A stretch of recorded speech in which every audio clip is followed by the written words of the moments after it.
Welcome to the NASCAR Camping World Truck Series Setup Show. It is a remarkable milestone day for the series. Today's race from New Hampshire Motor Speedway marks the 500th since the series began in 1995. Truck legends Mike Skinner, Jack Sprague, Ron Hornaday Jr., Todd Bodine, and Matt Crafton will join us as we look back to the launch of the series, which was built on toughness. Ladies and gentlemen, this is the birth of the next great NASCAR racing series. This is the Super Truck Series. And so, the Truck Series was born. Sleek trucks, hard-nosed racers. 9 months later, it all began. The history is fixing to be made. And the Super Truck Series by Craftsman is about to get its first official lap of competition. Mike Skinner will go to victory lane. The gunslinger would go on to win 8 races, becoming the first NASCAR Truck Series champion. Progression is integral to racing, and the Truck Series is no different. Adding live pit stops, super speedways, even dirt. But something unexpected, a glimpse into the sport's future. Greg Biffle, Carl Edwards, Kurt and Kyle Busch all got their first NASCAR wins in the Truck Series. Bet you I just won my ride for Dover next weekend. Cup stars making starts are commonplace, and those stars finding themselves in victory lane routine. A very familiar sight, Mark Martin in victory lane. For the first 15 years, series mainstays brought the fans, but it was the racing that kept them coming back. Ron Hornaday goes across the start-finish line just inches in front of Bobby Labonte. To the line, I think you can give it to Miller. In 2011, the series underwent a marked change. From familiar names dominating the track to upstart kids rewriting history. Champion, how does that sound, Austin Dillon? It's unbelievable, man. Ryan Blaney, Truck Series winner. First career win for Cole Custer. Darrell Wallace Jr. is going to get his first win in the Camping World Truck Series. Hey, do we got a pit road or what? I'm new to this. Today, these young guns go head-to-head with the sport's elite, and they win. This is all I've been wanting right here. Just 21 years, 500 starts. The NASCAR Camping World Truck Series has made an indelible mark on the sport. Evolution was expected, but this transformation, staggering. Today it's 32 drivers, 175 laps, and just one winner, but that driver will make series history. Welcome to the Setup Show, everyone. This is race number 500 for the NASCAR trucks, and it comes your way today from New Hampshire Motor Speedway. Hello, everyone, and welcome to the Setup Show. I'm John Roberts, and I am joined by two-time Truck Series champion Todd Bodine. Todd, it's a very special day for the Truck Series. Of course, some of the stars of today weren't born when this series started, but over the years, what has this series meant to you? Well, it's meant a lot. It made my career, you know. I didn't know, in 04, I was out of a ride, doing starting parks in the Cup Series. Didn't know where I was going. And the Truck Series came along. Mike Hillman, the Germain brothers, gave me an opportunity. And the Truck Series really defined me as a race car driver and gave me a legacy. 22 wins, 2 championships. It defined who I was, and it's been a great ride. And it's provided some of the best finishes and best racing that NASCAR has seen over the years. Here's a look inside the numbers at the Camping World Truck Series through the first 499 races. 90 drivers have won in the series, 13 different champions, and among those champs, Ron Hornaday, Mike Skinner, and Todd Bodine. The final race of the 2006 season, Todd Bodine looking for his first ever championship for the Bodine family, and the team begins to celebrate. Germain Racing claims the 2006 NASCAR Craftsman Truck Series Championship. White flag goes in the air, 1.5 miles remaining in 2010. Todd Bodine will be able to celebrate his championship. I never thought that I'd be a one-time champion, let alone two-time champion.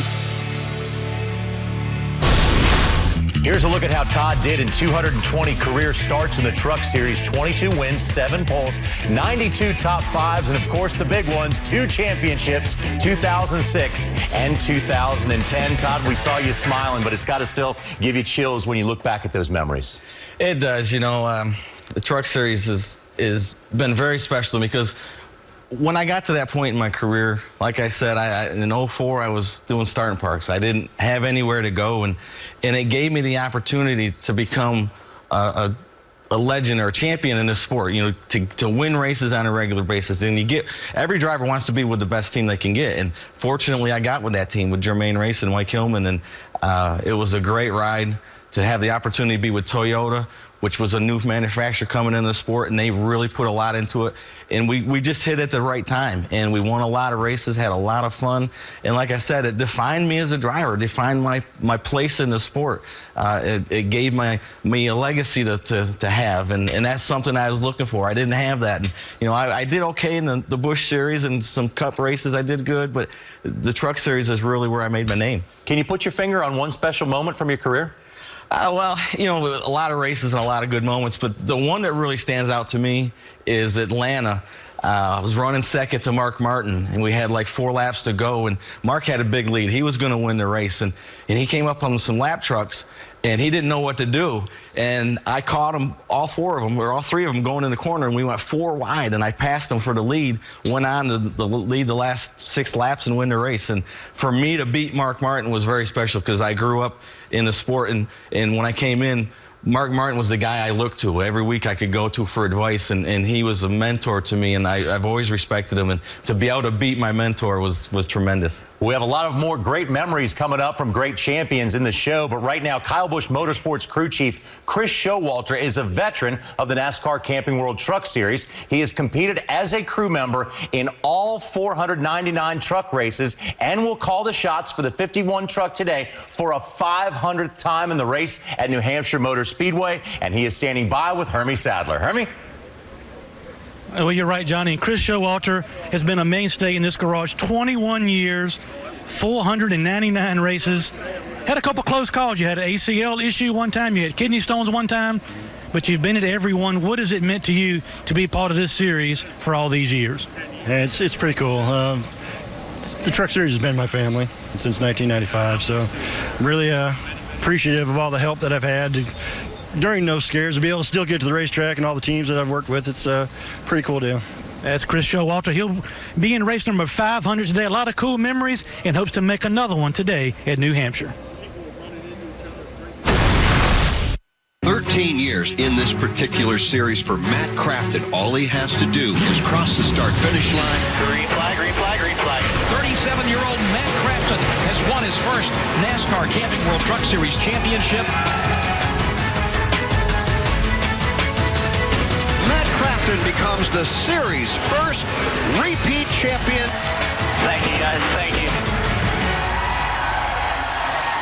Sport Racing's Matt Crafton will make his 355th career start today. The 2-time defending Truck Series champion comes into today's race 3rd in the point standings, just behind Eric Jones and Tyler Reddick. And Matt joins us now live from Loudon, New Hampshire. And Matt, when you look back at your career and what this series has meant, how special are these memories, and what do you think about this series going into its 500th race? Oh, it's very, very special coming into the 500th race. And I can remember watching the very first Camping World Truck Series race and watching it in Phoenix and watching all the preliminary races and watching Ron Hornadays and Mike Skinners and those guys start in this series and made such a good career out of it. And to say I've gotten to do it and make such a great career out of it and have Duke and Rhonda Thorson and Menard stick with me for so long. And like I said, to be able to win these 2 championships the last 2 years and be in another championship battle, I mean, I'm ecstatic about it. I love this series. I always thought it was honestly the best racing in NASCAR whenever I watched it 1995 to now, and it's an honor to be in it. 354 races, Matt. One of those has got to have a special memory. What's the best one for you?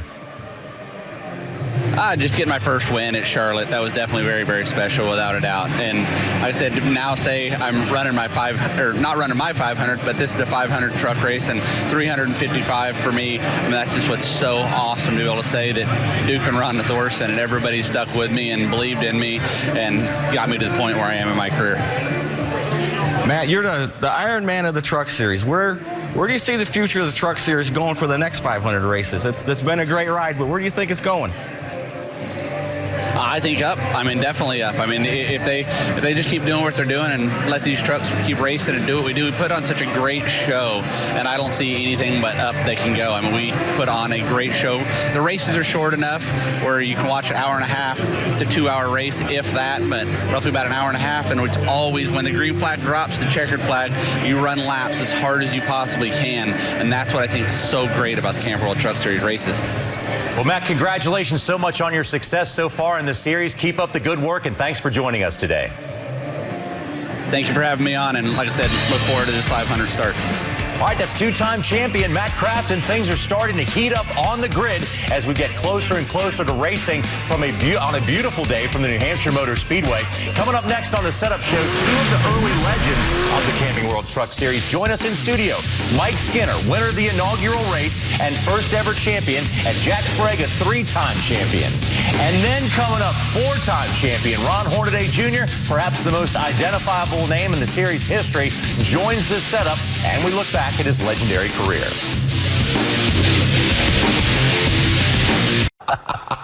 You know what? Todd brought all the hair care products to the program today. He didn't bring a guitar, though. I forgot the guitar. Welcome back to the Truck Setup Show, everybody, as the series goes racing for a 500th time. Here's a look back at two of the Truck Series all-time legends, Mike Skinner and Jack Sprague. This is it. Folks, you're seeing history made right now. Single file off the corner of the body. Can't get there. Mike Skinner will go to victory lane. I'm telling you, that's some great driving by both parties. Here comes a checkered flag to bring down the curtain on the 2001 NASCAR Truck Series season. Jack Sprague, 37 years of age, is a three-time NASCAR Craftsman Truck champion. Well, all you got to do is look at some of the numbers, and they are staggering. The starts, the wins, the titles, we'll let those all speak for themselves. But, guys, as you take a look on this very special day, what's going through your mind about this series? It's amazing. I mean, you know, Todd said it earlier. We really didn't know in 1995, is this thing going to be around 1 year, 2 years, 10 years, 50, whatever. And it's still here. It's still going strong. It's a pretty cool day for the Truck Series. It is. Like he said, we didn't know. But I didn't care. I didn't have a job. So I was going to do it, and I was going to ride the wave as long as it went. And luckily, unfortunately, it went. It's still going. It's a great series. I still love watching the races. I have goosebumps being here because I kind of anxious want to do it again. But great time, great career. You were really good at it, too, Jack. So were you. So was Todd. I wasn't as good as you, but I was pretty good. Well, you didn't do it as much as I did. You went out to different venues. Well, I'm going to ask you guys the same question I asked Matt. You know, a lot of races, a lot of wins. What's your favorite memory? You got to have one out of all those races. You know, there's too many memories to have one that stands out more than any of them. But probably missing the opportunity to go, you know, camping with you after Nashville, it stands out pretty big. But no, there's a bunch of them. Playing that guitar? Yeah. You know, with Terry Labonte, and he had a hot hand that day. There was three of the top four drivers were Cup drivers. And so I really knew, a lot like Jack and Ron and several other guys in the series, if the Cup guys come over there and we can beat them, it's going to escalate our careers. And that's what it did for a while. It's pretty cool. What about you, Jack? Same thing. Obviously the first win at Phoenix, but the one I cherish is my last win, because I never thought in a million years I'd win Daytona. It's such a hit or miss deal. You guys know that. You got to be in the right place. You got to be really lucky. And it just all worked perfect that day. And we won Daytona with the Weilers and for Toyota. And it was a Chevy-sponsored race, so I got both my manufacturers in the same day there. It was a really special win. But, yeah, Phoenix and Daytona, first and last. Yeah, and wins are one thing, but those championships, I mean, we're looking at a lot of Truck Series championships sitting up here. There's a lot of hardware up here. Yes, absolutely. They belong to you guys, but those have to be special moments as well, the championship years. You know, anytime you can win a championship in one of NASCAR's top three series, it's big. And, you know, we sit back now, Angie and I, and go, what if we'd have just stayed in the Truck Series? We probably could have put some really cool numbers up there and maybe got up to the amount that we Ron weren't and smart Jack had. enough. We weren't that smart. It's like you're a basketball player. You always want to go, to the next level. And we couldn't wait to get to the Cup Series, but I still cherish the Truck Series. It was the most fun time I've ever had in my career. Probably the most fun I've ever had racing was with Bill and Gail Davis from 2004 on. Great owners. We had a lot of fun. Toyota, we're still partners with Toyota. We do some vintage stuff with them. It's just kind of like it hasn't completely ended. We still get to live it, sometimes vicariously, through some of these young guys that we're going to watch today. You feel the same way, Jack? Yeah, pretty much. I mean, like I said, when I started this deal, I didn't have a job, so it was it. But it turned out to be, a great thing. The championships were great, beating the guys we were able to beat through the years, and having the battles we've had over the years. That's a good way to put it. I was trying to clean that up pretty good. Well, gentlemen, got to say, it's an honor for us to sit up here with you guys, all these championships you guys have tallied, and also what you've meant to the series. Thank you very much for coming by. Thank you. You bet, man. Appreciate it. You talk too much. Well, throughout the Truck Series' 21 years of existence, many NASCAR stars have grown up in the Camping World Truck Series. That includes Sprint Cup chasers Kevin Harvick, Carl Edwards, and Brad Keselowski, just to name a few. Here's what they had to say about what the Truck Series means to them. My family was a part of the first ever start in the Camping World Truck Series in, so it would have been 1995 in Phoenix, and I'll never forget when that happened, and being a part of it and going to races as a, I guess I was 11 or 12-year-old kid at the time, and kind of feel like I grew up in that series, and it's got a special place in my heart because of that. It means a lot to me. It's where I got my start. Jack gave me an opportunity and came in. I learned so much. That's where you make all your mistakes. That's where you learn from, and some of them were bigger mistakes than others, but it's a great series, and I do miss it. I wouldn't have a career in NASCAR if it wasn't for the Truck Series, and there's probably a lot of other drivers that could say the same thing. If it weren't for the Truck Series, I probably wouldn't be here. If it wasn't for the Truck Series, I probably wouldn't be standing here, because it gave me an opportunity to race on a national level around a lot of the Cup owners on TV. The Truck Series is a perfect spot in the sport. It opens doors for young drivers, but also somewhat of a home for veteran drivers, and I think a lot of people would tell you it's the most fun series to race in. It's been really entertaining. I mean, some of the best racing in NASCAR has been in the Truck Series, and then for guys like myself, the Truck Series has given us opportunities to come here and live out our dreams and do what we've always wanted to do. And, of course, we want to once again thank champions Mike Skinner and Jack Sprague for joining us and sharing the memories along the way. And there are a lot more memories to be made, starting with this 500th race, the big team photo with all the drivers that are participating. And one of those drivers will make his own piece of history this afternoon. 360 career starts, 51 wins, and 4 championships. Earned Ron Hornaday Jr. the nickname The Weapon by Dale Earnhardt. We'll talk to him when we can. So, Ron, you think you'd be able to hang with those guys who just left us here a second ago? They had a lot to say. I've done it for a while. I've been hanging for a while. So, got a little experience at this. Yes. Kyle Busch brings his 44 career Truck Series wins into this afternoon's race in New Hampshire Motor Speedway. That is second to the series' all-time win leader, Ron Hornaday Jr., with 51. Enough to secure the series championship. Sprague wins the race, but Ron Hornaday wins the championship. Listen to that crew. And there goes the left rear off of the 5. This may be it for Mike Skinner's championship hopes right here. How about our champion? Good job, guys. Awesome. Your 2009 champion, Ron Hornaday, making history once again.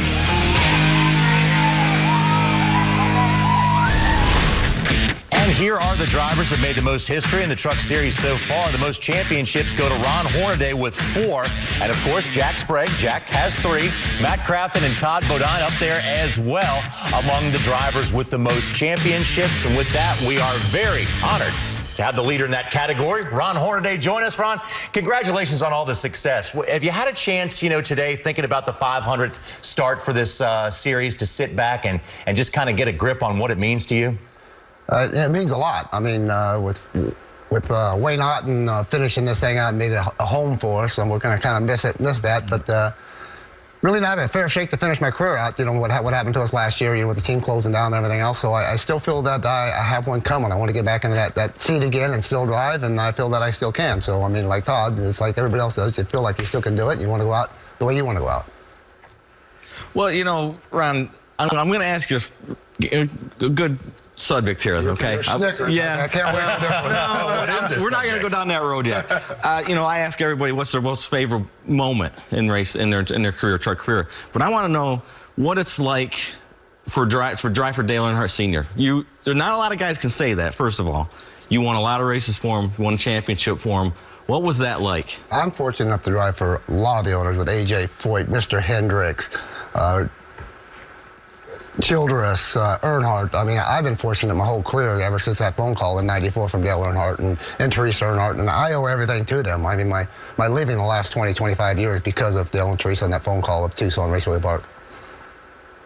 How tough was he on you?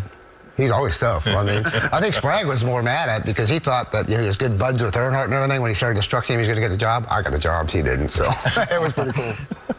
So what about, can you put your finger on, we've asked everybody putting your finger on one moment. I know you've had a lot of great moments, but are there one or two or one that sticks out to you over your career? Well, there's a lot of them. I mean, I told a lot of people I'm not going to talk about them until I'm retired and sitting on the rocking chair, but it's getting closer because I've been talking to Skinner, and he said it's pretty cool to talk about them now because he must be in the rocking chair. But it's got to be the first championship. We're at Vegas. You know, Jack wins the race, and after the race, we, you know, kind of got in the middle of the thing, give high fives. But the whole race was like, don't pass nobody, don't do this. Well, Earnhardt was spotting for me. He was telling me, he was driving the whole darn race. The last 15 laps of the race is coming down to it, and I'm getting goosebumps and everything else. Like, I don't hear nobody. And it's like, hey, am I clear? What am I doing? You know, the whole deal. Well, guess what? He was running underneath the tunnel to meet me in victory lane. So I didn't have a spotter back then. But the beginning of that race, Dale, I mean, if you ever seen that thing of it, I put my head down and started crying because Dale says, all right, we got you this far here. It's all up to you now. So when you get one guy to put pressure on you like Dale did, that was tough. Good times. Ron, thank you so much for coming by. We appreciate it. Congratulations on the success, and don't get in the rocking chair yet. I won't. If you don't want to. We're just moments away from the Camping World Truck Series racing for the 500th time. We'll be back to wrap things up and get you out to the track when the setup show continues.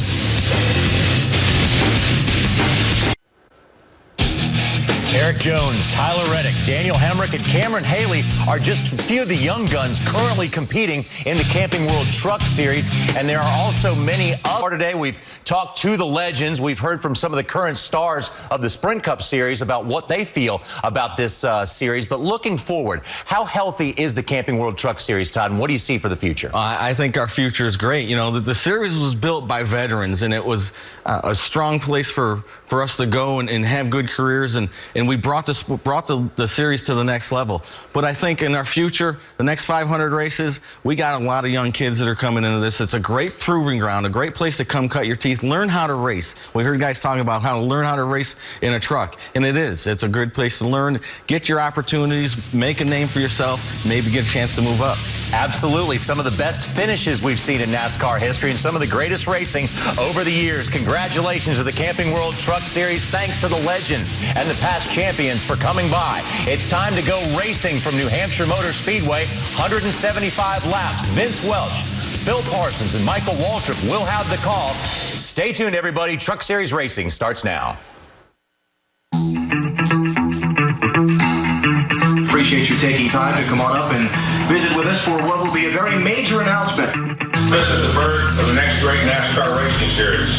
This is the Super Truck Series.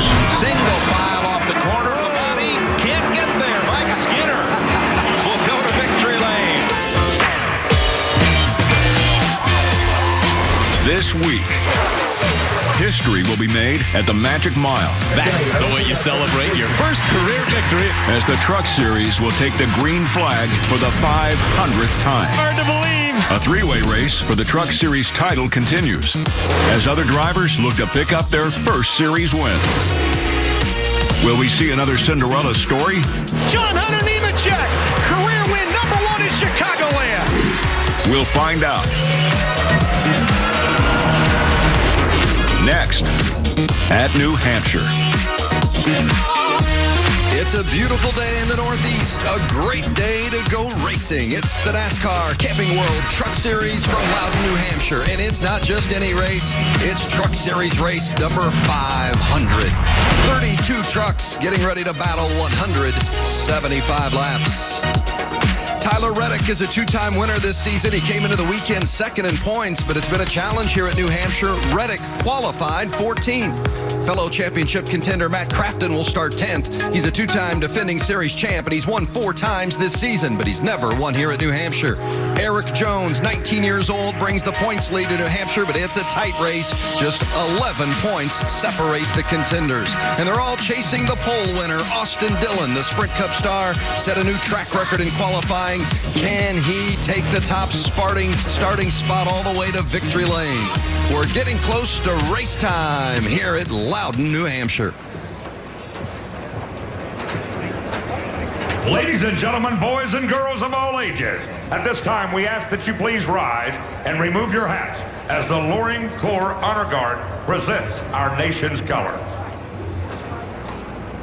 Please remain standing as Chaplain Kevin Forrester offers our invocation. Pray with me, please. Almighty and gracious God, we thank you for this day that you have given us, for this beautiful weather, for all the people who have come together to celebrate this special event. Father, we pray your blessings on this day. We ask you to watch over the drivers and the crews and give them safety and wellness in all that they do today. Father, we pray for the fans that they would just be a time of celebration and enjoyment. God, we ask you to watch over our nation. We especially today remember those who are in harm's way and ask your blessings on them and all that they do. Protect them, watch over their families. Thank you for your grace and your goodness. And it's in the holy name of your Son, our Savior, we pray. Amen. Here to perform our national anthem, please welcome Windham, New Hampshire native Emma Jonas. Oh, say, can you see by the dawn's early light what so proudly we hailed at the twilight's last gleaming, whose broad stripes and bright stars through the perilous fight o'er the ramparts we watched were so gallantly streaming in the rocket's red glare, the bombs bursting in air gave proof through the night that our flag was still there. Oh, say does that star-spangled banner yet wave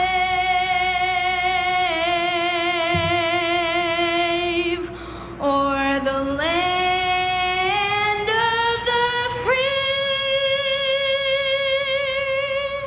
and the home of the brave.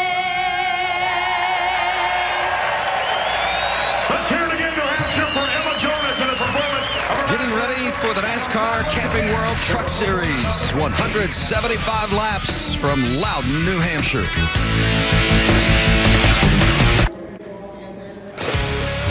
It's Truck Series race number 500, and we couldn't have a more beautiful day in New Hampshire to do it. Getting ready to go racing.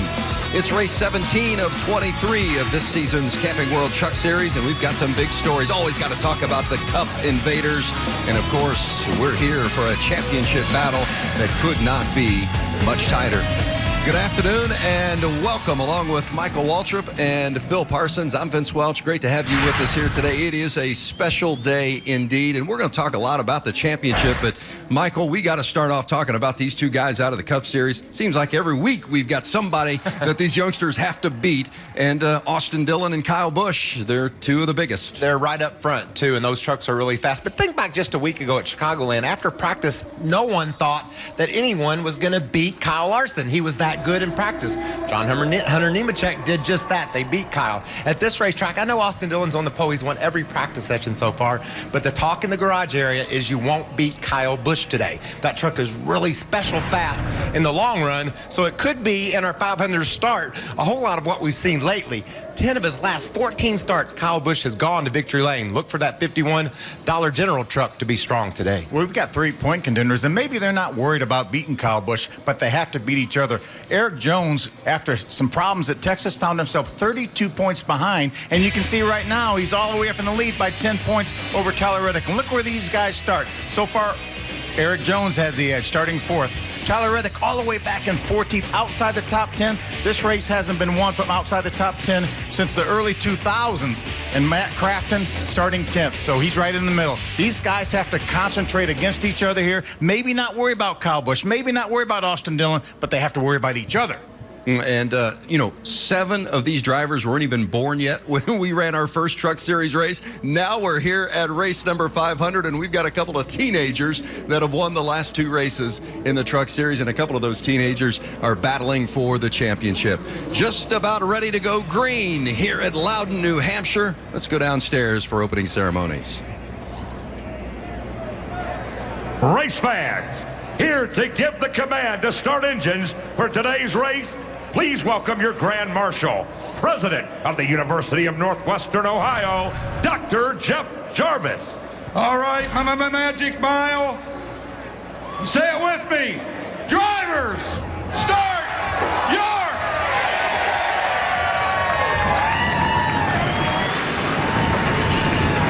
Fired up. I guess I do.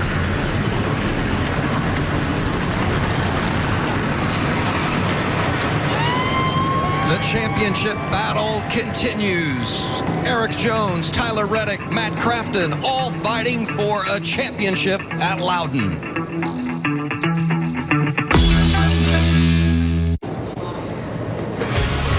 Getting ready for 175 laps at the Magic Mile, Loudon, New Hampshire, in the NASCAR Camping World Truck Series will be led from the pole by Austin Dillon, who set the track record in qualifying. Our Camping World track description, Michael, it is a flat one, and there's not much to lean on in the corners. Yeah, each other, you can do just that, and that's what these trucks will be doing. When you have 2 degrees of banking, up to 7 in the turns, obviously these turns are tight. It makes for some tight quarters racing, and you're going to have to run into each other to pass. Phil, how about the shell race analysis? You see this race is 175 laps, 185 miles our pit window, somewhere between 70 and 80 laps. 2 estimated pit stops. Not a lot of time for these guys to work on these trucks. You saw last year's winner, Cole Custer, youngest NASCAR winner ever. And that was his first career win. And then last week we saw a teenager and John Hunter Nemechek win. The week before that it was a teenager winning at Mosport, Eric Jones. And today, well, all those young guys, they got to chase the veterans. Austin Dillon and Kyle Busch lead it from row 1. Yeah, a couple teenagers right there in row number 2, Eric Jones and Cameron Haley. Back in row 3, rookie Dalton Sargent and veteran Timothy Peters will be trying to win here at Loudon. Spencer Gallagher and Greg Galding in row 4. Galding had a really fast truck in practice. Matt Crafton, our championship contender, back in spot 10. Let's see if we can talk to Tyler Reddick, one of our championship contenders. He's back in row 7. Hey, Tyler Reddick, Phil Parsons up in the FS1 booth. You got a copy? Yes, sir. Tyler, you're starting back on the 14th spot here. Now, you thinking, let's go for the win, or you thinking you're going to have to keep an eye on your point challengers? We obviously go for the win every single week in and week out, so the mindset will definitely not change. Yeah, this racetrack, it really favors track position. You're back in row 7 number right now. Do you have any strategy to try to get to the front, or just pass your way up there? Well, obviously here we got a few good trucks around us. We got the 00, and we got the 8. We got a few good trucks here in front of us. So if we aren't going to be able to pass people, hopefully they can get the job done for us so we can follow through there. But I got a lot of confidence in my team. We've had a really good effort so far this year, and we've been pretty tough when it comes to race time. All right, bud. Have a good day. Thank you. Remember, Tyler Reddick struggled a little bit last week, but ended up second when it was all said and done. As we take a look at our onboard cameras for today. Why don't we ride along with the youngest driver ever to win a Truck Series race right here last year, Cole Custer. He's back a little farther than he wants to be, starting 13th in that Chevy onboard, and he's driving the Haas Automation Chevy. Matt Crafton, position 10 in the Menards Rip It Toyota. He'll be trying to rip it to the front. Let's ride along with Austin Terry. Home game for him. He's from Maine. He's driving the Cooper Standard Ford, and he's starting from the 9th spot. Let's go up on the front row with Kyle Busch in the Dollar General Toyota. 10 of the last 14 races, he's driven that truck to victory lane. Crew Chief Jerry Baxter will try to lead him there again today. Taking care of pit road for us today, Caitlin Vincey and Hermie Sadler. We'll start with Hermie. Good afternoon, sir. Good afternoon, Vince. The 14 team of Daniel Hemrick heading into Chicagoland was on quite a roll. A bunch of top 10s in a row. But last weekend, a race to forget. These guys had to change engines, start the back of the field. Then they had a driveline issue. Ended up issues on pit road. They slide through the pit box. Jackman goes up in the air. The good news is nobody was hurt. This team is back this weekend. And look at this paint scheme. They are paying tribute to Rick Corelli, the High Plains Drifter. You can see the resemblance in the paint scheme. Rick Corelli is general manager for NTS Motorsports. He won 4 races in this series. He is spotting for Daniel Hemrick today. There you see Corelli with the glasses on, looking this way, looking to get this 14 team back on track with the 14, paying a little bit more history over the 500 starts to their spotter and general manager, Rick Corelli. Caitlin? Well, Hermie, one team that has had a lot of confidence since they unloaded off their truck yesterday is Matt Crafton and the 88 team. And crew chief Junior Joyner told me this is the same truck they raced at Gateway, which they actually had to restore a couple of weeks ago. But he said every time we rebuild it, it just gets faster and faster. So he said the confidence is very high for this group today. And I asked him about the fact they've dropped back in the points a little bit as of late. He said, you know what, we're not even worried about it. We like the position we're in because it lets us race very aggressively for the race wins, which is what we love to do. Guys? Some great stories down there on pit road we're going to be following throughout the course of the day. Caitlin and Hermie, thank you very much. Of course, it's the 500th race in Truck Series history. And, boy, there's a lot of history in those 90 different winners. Oh, 90 different winners. One of those guys is standing right beside me, Michael Waltrip, who won that big race at Daytona. 50 different racetracks over the 20-some years. And mainly just excitement. These truckers that to get it done in a hurry. You talked about 175 laps. There isn't any time to lay back and wait. You got to go when they throw the green flag if you're going to go to victory lane. And I think that's why everybody loves this Truck Series. Well, and you see there Cole Custer, the youngest winner, 16 years, 7 months, 28 days. He did it at this race a year ago. Some problems for the 86. That's Brandon Brown. That's why we didn't take the green flag. So they've added an extra lap. Brandon Brown is a student at Coastal Carolina, and that's a sponsor on this truck. Obviously issues here on the pace laps. Tough break for him. And he had some speed in practice. That truck ran really well, so I know he's looking forward to a great race today, but he's not going to be able to start this one. What a frustrating way to get your day started. Not even able to get it started on board here with Matt Crafton.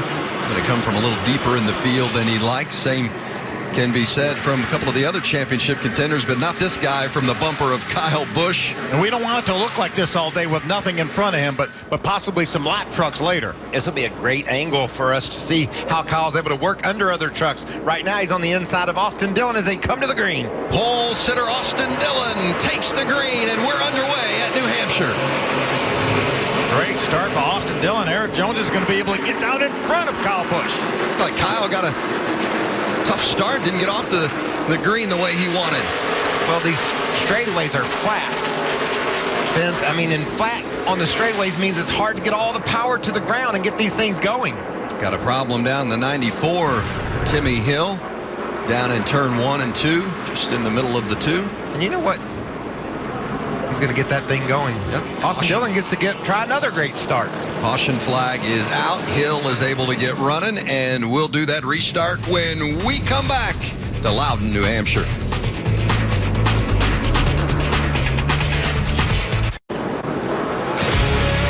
Timmy Hill spun on lap 1, so that brought out the caution right away, and we're about ready to restart. Pace truck is off. It's Austin Dillon on the outside, Eric Jones on the inside, and we are back green at New Hampshire. Kyle Busch trying to push Eric Jones by Austin Dillon. And it worked, too. He got him dead even with him as they drive down into turn 1.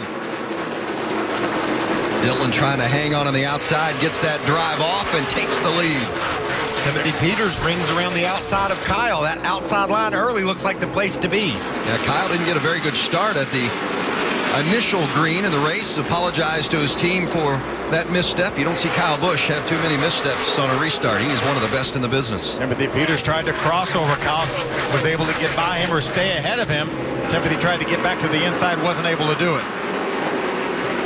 There's Ben Kennedy in the 11 trying to work underneath Spencer Gallagher as they all fight for position here in the early going. That yellow truck, that's Matt Crafton, the 2-time series champ. And that truck right in front of him, John Hunter Nemechek, went to victory lane last week. We've watched John Hunter be very, very good on these flat tracks. Good battle right here for second. Kyle Busch is going to take over second from his driver, Eric Jones. That 51 truck in the long run all throughout practice was the fastest truck here. This is a pretty normal so far here at Loudon this weekend.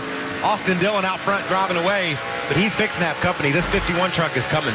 Austin Dillon was the fastest in both practices, fastest in all 3 rounds of qualifying, set a track record in qualifying to win the pole, trying to complete the weekend sweep with a win here today. He's got a comfortable lead of 1.3 seconds over Kyle Busch, but as Michael said, can't expect Kyle to stay back there very long. He's been pretty good this weekend as well. Kyle able to open up a couple truck lengths over his teammate Eric Jones. Let's ride along with him here, left side of our screen.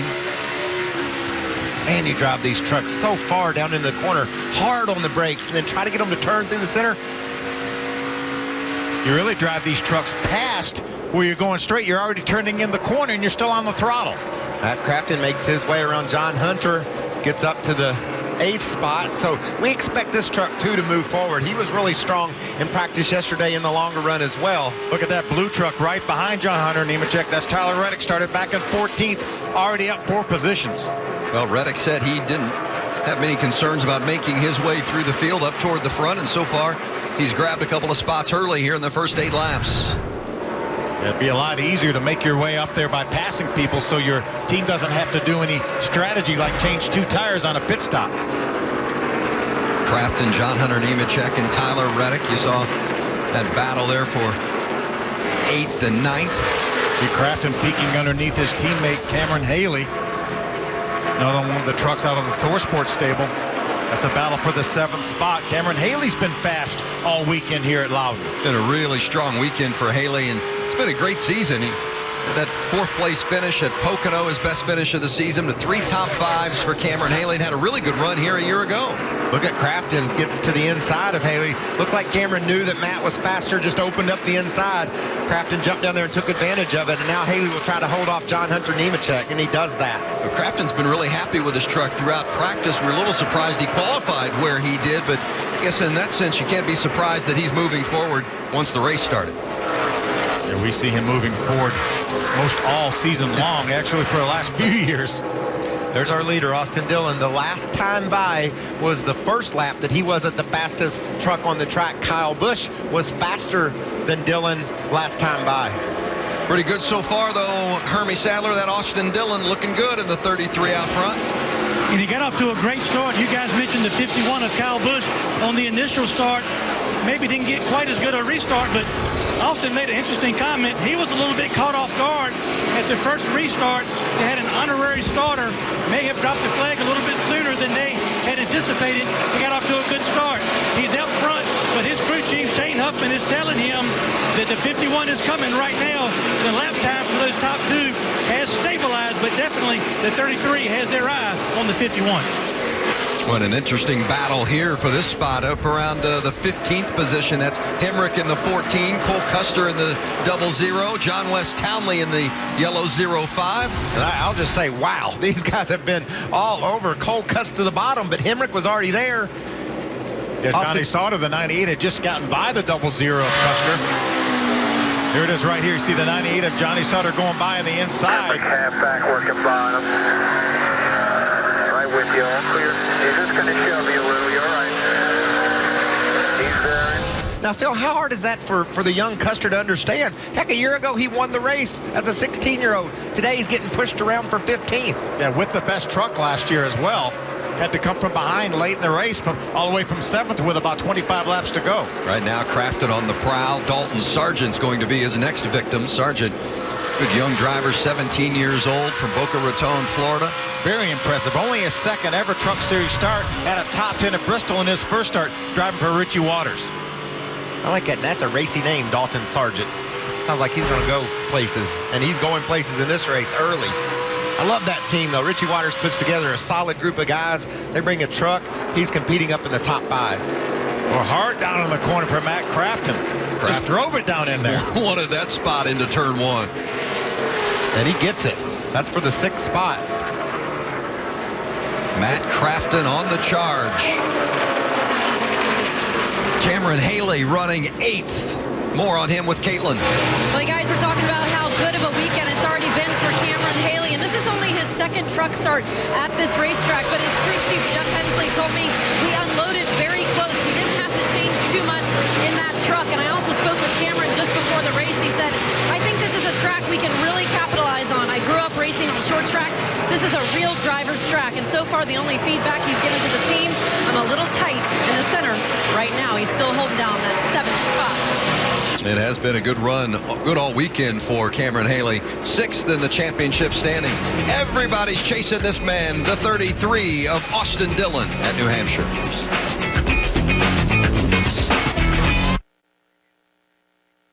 They are packed in here to see 34 of these trucks do battle. And the Super Truck Series by Craftsman is about to get its first official lap of competition in front of a packed house here at Phoenix International Raceway. We're green. Folks, you're seeing history made right now. Johnny Bessie says hello. This is it. Single file off the corner of the body. Can't get there. Mike Skinner will go to victory lane. That was race number 1. This is race number 500. We've had a bunch of those 499 races with them, nose to tail at the start-finish line, or maybe even side-by-side. We've had a few 3-wide races at the start-finish line to finish it. Here's our leader, Austin Dillon. He has led every lap, all 23 of them so far, and he has a lead of just about 2 seconds over Kyle Busch. As you guys have been talking, he's led about everything this entire weekend here. All the practices, all the sessions of qualifying. And now every lap of the race. Every lap of the race. He's perfect so far. That's Tyler Reddick in the blue 19, chased by Johnny Sauter. That's for 10th place. Nice move early for Johnny Sauter. Started back in the 23rd spot. Actually spun going out in the 2nd session. Flat spotted his tires. Didn't even take a time. Started back in 23rd all the way up to 11th. And Sauter expressed confidence in his truck. Sometimes it's difficult to come from that deep in the pack, but he seemed confident when we talked to him after qualifying. It's been an impressive move early. We're getting ready to heat up Tyler Reddick, one of our championship combatants, and that 98 truck along with his teammate Matt Crafton. Crafton's moved up from his 10th spot up into 6th, so those trucks are strong. Yeah, getting to 10th is one thing, though. Working your way from 10th to the front, that's a whole new challenge. It's a little bit harder as you go. It does. We're gonna need a bit of a reset. Get to pit road, maybe a little bit of an adjustment, and try to get on up through the field. Pit window at about lap 75. Yeah, roughly 75, maybe a little bit sooner because of the 4 pace laps to start the race. Expect to see the teams on pit road a couple of times today, and of course, that can make or break you. Watch Sauter. This is how you pass at Loudon. You can see he just tries to peak lower than Reddick. He dives in right behind them, but then as they come off, he's going to try to duck to the inside and get that truck's nose into some clean air. Can't quite close in on Reddick, but Sauter's just working him over right now. Just inching closer and closer. Just till he gets that nose. He wants Reddick to know he's there. Get that nose up there. Daniel Hemrick is running back in the 17th spot in that throwback paint scheme, number 14 truck. Daniel had a tough week last week at Chicago. We documented that early on, but Been a solid year for Daniel Hemrick. Very little experience in these trucks. Just a handful of starts prior to this year. A bunch of top 10 finishes. Yeah, and watch him today. He's back in 17th. I know this is a relatively short race, so he's going to have to get going, but he will progress through this field. He just gets better and better with each lap he runs. You mentioned last week his struggles. Finished 25th at Chicagoland. Had all kind of issues. But 4 top 5s this season for Hemrick. As you see, Spencer Gallagher in the 23, and that's Cole Custer taking a look on the inside as they head down toward turn 3. Ooh, Spencer gets a little bit loose there. He drove it in hard on the outside. That allowed Cole to get right up beside him. Now, this is touch and go here. When you fly down on the inside, he's going to let him maybe get into the corner cleanly. Yes, Gallagher does that.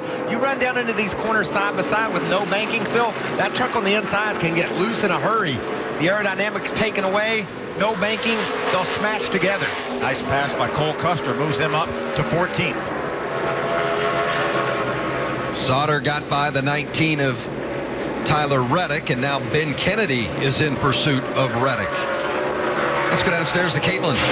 Well, Vince, Ben Kennedy currently holding down that 12th position on the racetrack. One of the guys who made a start here in the Truck Series just last season ended up finishing 13th in that race. But he told me tomorrow him and his mother, Lisa France Kennedy, are traveling to Augusta, Georgia to run an Ironman, a 70.3 triathlon. He says, I've been training for this for 5 months. So once he gets done racing here today, he's going to have a different type of racing he'll be participating in Augusta, Georgia tomorrow. Wow, that's impressive. Yeah, this 175 laps here is not a piece of cake, but it's nothing compared to that Ironman tomorrow that he's going to do. That just shows you the commitment, Ben Kennedy, and how bad he wants to be a race car driver. He wants to train and prove to people, let people know without a doubt that they might outrun him on a given Saturday, but they're not going to outlast him. He's going to be ready all the way to the checker.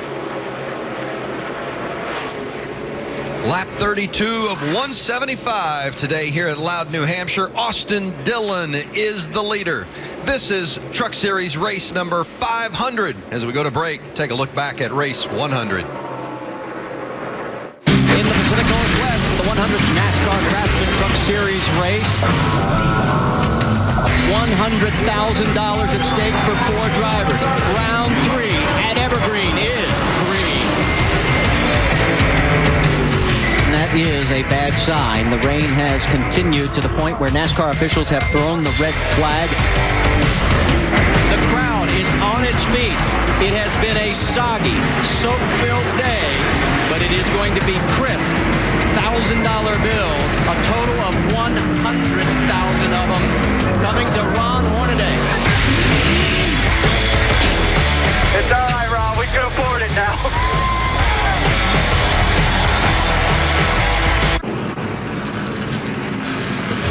Under caution in Loudon, New Hampshire, NASCAR Camping World Truck Series. I believe the 74 was leaking fluid, and the 19 of Tyler Reddick spun. Of course, one of the top contenders for our championship. Fortunately, didn't make any wall contact. Look at Nemechek, really about to crash in Anderson's oil.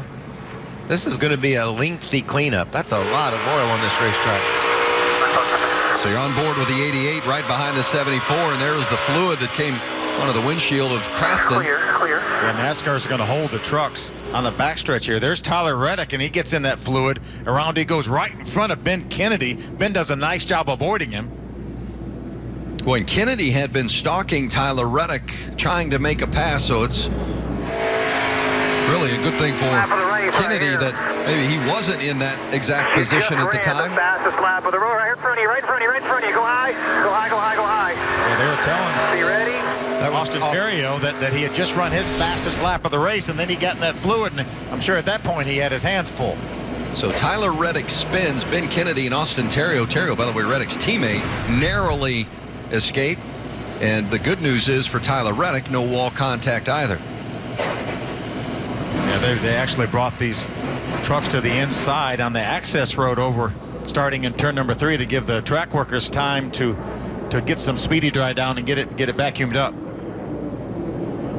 There's oil all over the racetrack. I just saw it. As soon as I did, I got sideways. Oh, good save, buddy. Yeah, man, I really wish I would have came on and said about it.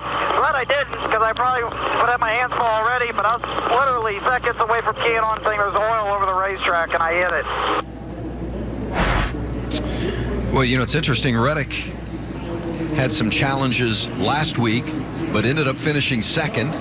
Been a challenging week for him again here through practice, and now an early spin in this race to see where it shakes out for him. Yeah, I think now he has no choice. He's lost all his track position. Might as well come to pit road. And right now, guys, with 138 laps to go, we know we can go 70, 80 laps. This would actually put everybody in their window if they stop now to make it on one more stop. So I think 37 laps in, I think we all come to pit road. Mikey, what do you think? I agree. Let's get that first stop behind us, make an adjustment, and run past halfway.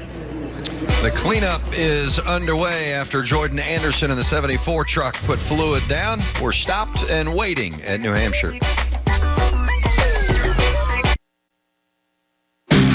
Musgrave out in front, Ultra Motorsports. Wow. Ted Musgrave going by John Wood right when we were talking about John Monson possibly becoming the first crew chief to win with 5 different drivers. Ted Musgrave has went by him. Now, if Ted Musgrave can hold on, Wapple's right there. He comes out of turn number 4, and Ted Musgrave wins the O'Reilly 200. What a great day that was for Ted Musgrave, winning the 200th race in the Truck Series. Today, someone's trying to win truck race number 500. Ted, one of our champions for Jimmy Smith and Ultra Motorsports. See, we're currently under red. All the trucks stopped on the backstretch after the 74 truck of Jordan Anderson put some fluid down. Look at all that safer barrier on the inside of this Loudon Raceway. That's stretching all the way back down toward turn 2. As you get down to turn 3, there's looks like some tires down there protecting that wall. So this Speedway has done everything they can to cover this track. Some of the great numbers and stories, the stars that have made their names in the Truck Series throughout the 499 truck races that led into today. Of course, no one's won more than Ron Hornaday. Matt Crafton's going to pass that start record for Hornaday by the end of this year. Yeah. Every one of his starts has been consecutive, I think, right? He's our only 2-time consecutive champion in the series. So Matt's accomplished a lot in his 354 races. Clean air, I'd say the 3351. You know, we haven't had as good as clean air as them yet, but the next 3 should be easy pickings there for you. And then we're just going to have to race those 2 guys the rest of the day. So, it's far. That's a good thing to hear. He's got one of the 3 best trucks, according to his spotter. And the spotters have such a great view, and they pay so much attention to the details. Not only when somebody starts oiling the track down like happened to Jordan Anderson, but the grooves the other drivers run, how trucks are affected when they're in traffic. And his spotter believes that Ripet Menards Toyota is one of the best here. Here's a look at where the spotters stand and do their work directly above us, and what a great view that is as they look down on this 1-mile track. Some of those guys taking a break right now with the red flag out here. They'll get busy here shortly, and I'm sure a lot of the crew chiefs are crunching numbers to say, hey, what do you think about stopping now? And I think the best move is to stop right now, get 4 tires, get some fuel, and then we know you can go then another 70 to 80 laps, only make it on 1 more stop. Well, we know one of our championship contenders, Tyler Reddick, Hermie, he's got some issues, some flat spotted tires. What else is happening down on pit road? Well, Michael, the 33 has been out front clean and green since the drop of the green flag, but they know they're going to have to race Kyle Busch on this next restart. So they're taking advantage of this red flag opportunity to discuss the truck. Here is Austin Dillon talking to his crew chief, Shane Huffman. How you feel right here? A little bit of update. A little snug. The middle's turning okay, though. Just on gas. Copy that. Rolling good through the center. He did tell Shane just a moment ago that it was a little bit of a right front chatter on exit, so they plan to make a air pressure adjustment on the left side and raise the track bar, trying to improve the 33. They know they are good, but the 51's coming. Well, and we saw at the start of this race, the 51 of Kyle Busch did not get off to a very good start, and it allowed Austin Dillon to get out to a lead. In fact, Kyle slipped back to 4th, and it's pretty rare when you see Kyle Busch get going. Yeah, Kyle apologized to his guys, and for that start, he was able to drive back up to the 2nd spot, though, and was trying to chase down Austin Dillon, but Eric Jones was able to slide in front of him there on that initial start. Yeah. Fine. Here's Susie hit the gas. Right with you. on the tires, it sounded like. And that's that 1 degree banking on the front straightaway. It's just so flat. These trucks are set up and designed to go left. And when you're going straight and try to give all that power to the tires, they just won't take it. Well, that's one mistake from Kyle Busch on a restart or a start today. I don't expect him to make too many, so the rest of the field has gotten their one break on a Kyle Busch mistake. Yeah, and that's, I mean, it's going to come down to that. We always see late cautions and drama in these truck races, and when you square off against that truck and that guy right there, you better be perfect when it counts. We saw how the restart in the Cup race in Chicago last week, how important that was. That carried Denny Hamlin on to victory lane and into the next round of the chase. And it's got Jeff Gordon itching in his boots about where his finish wound up after being on the front row for that start. Well, they're still working on the cleanup here at Loudon, New Hampshire. We're getting close to getting back to green. We'll have it for you when we return.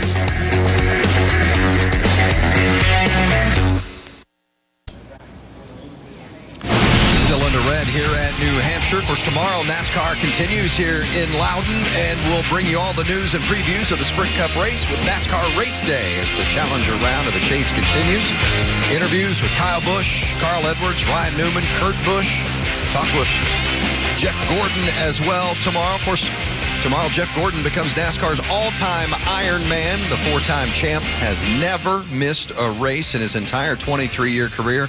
Race day tomorrow morning will profile this great accomplishment. I blew a right front tire at Texas, 99. No safer barriers at the time. It was a big impact. And I remember feeling a lot of pain in my ribs, really knocked the breath out of me. Luckily, we had an off weekend after that. I needed that week to recover. I bruised some ribs. I was having trouble just breathing, let alone getting in a race car. What a great career it's been. Of course, some other pretty good Ironmen joining the company of guys like Cal Ripken Jr., Brett Favre. But I tell you what, running those that many races in a row is some kind of an accomplishment. Got himself in some good company here, too, racing for this Sprint Cup championship. Mentioned that late restart that set Jeff back in the finishing order at Chicago. He'll be trying to battle his way through like Denny Hamlin did.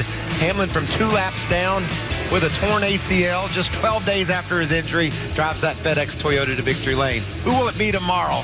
Which one of these guys on this list can add their name to the guys that will be moving forward? Carl Edwards has been pretty good this weekend, hasn't he? Yeah, he has. I watched practice earlier. His last lap of the practice session, it was by a tenth or so better than anyone. So Carl's got a really fast car. Well, you're talking about fast cars. Austin Dillon has a fast truck here in this race here today. He has led every lap, and Hermie is with his crew chief. Yeah, Vince, they've been out front since the drop of the green flag. Shane Huffman is the crew chief on the 33. Your truck is good, but you've also been keeping your eye on the 51 in second position. What do you guys, what kind of feedback are you getting from Austin, and what's your plan on this pit stop?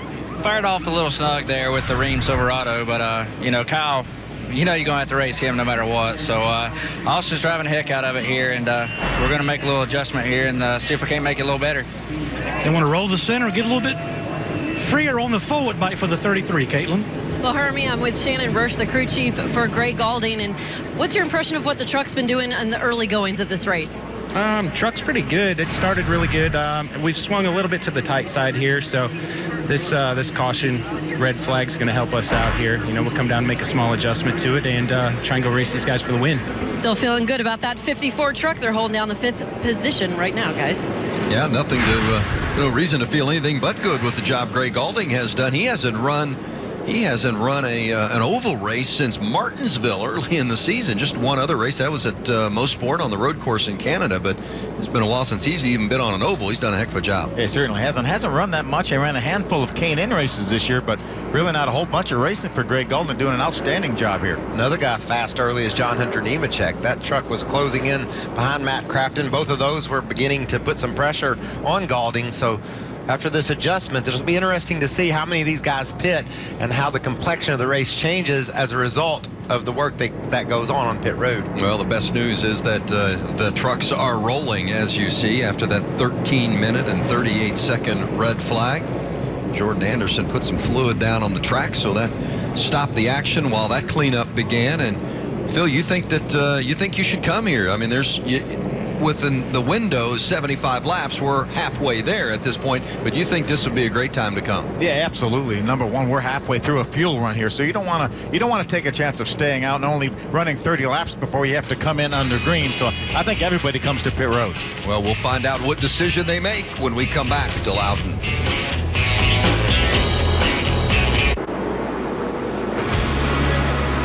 NASCAR Camping World Truck Series, race number 500. The track is cleaned up, and the trucks are hitting pit road for the first time. Let's go downstairs to Caitlin. Well, Greg Galding in that 54 machine is coming down pit road, and this is just his third start in the truck series, but he told me even though I don't race regularly in this series, I feel like with this organization, I can always be a contender. And right now, his biggest complaint, a little bit aero tight, and I'm getting tighter in traffic. So they're going to put 1 pound round of wedge in the right rear to loosen that truck up, also give him 4 tires and fuel. Hermie. 51 of Kyle Busch needs to rotate a little bit better in the center, needs more lateral grip, track bar adjustment, 4 tires and fuel for the 51. The 33 of Austin Dillon, also 4 tires and air pressure adjustment in the left rear. It's the 33, the 51, and the 4 off pit road. 51 looked a little slow on the right side there. Austin Dillon, first one off pit road. It'll be the 33 and the 51 on the front row for the restart when we come back.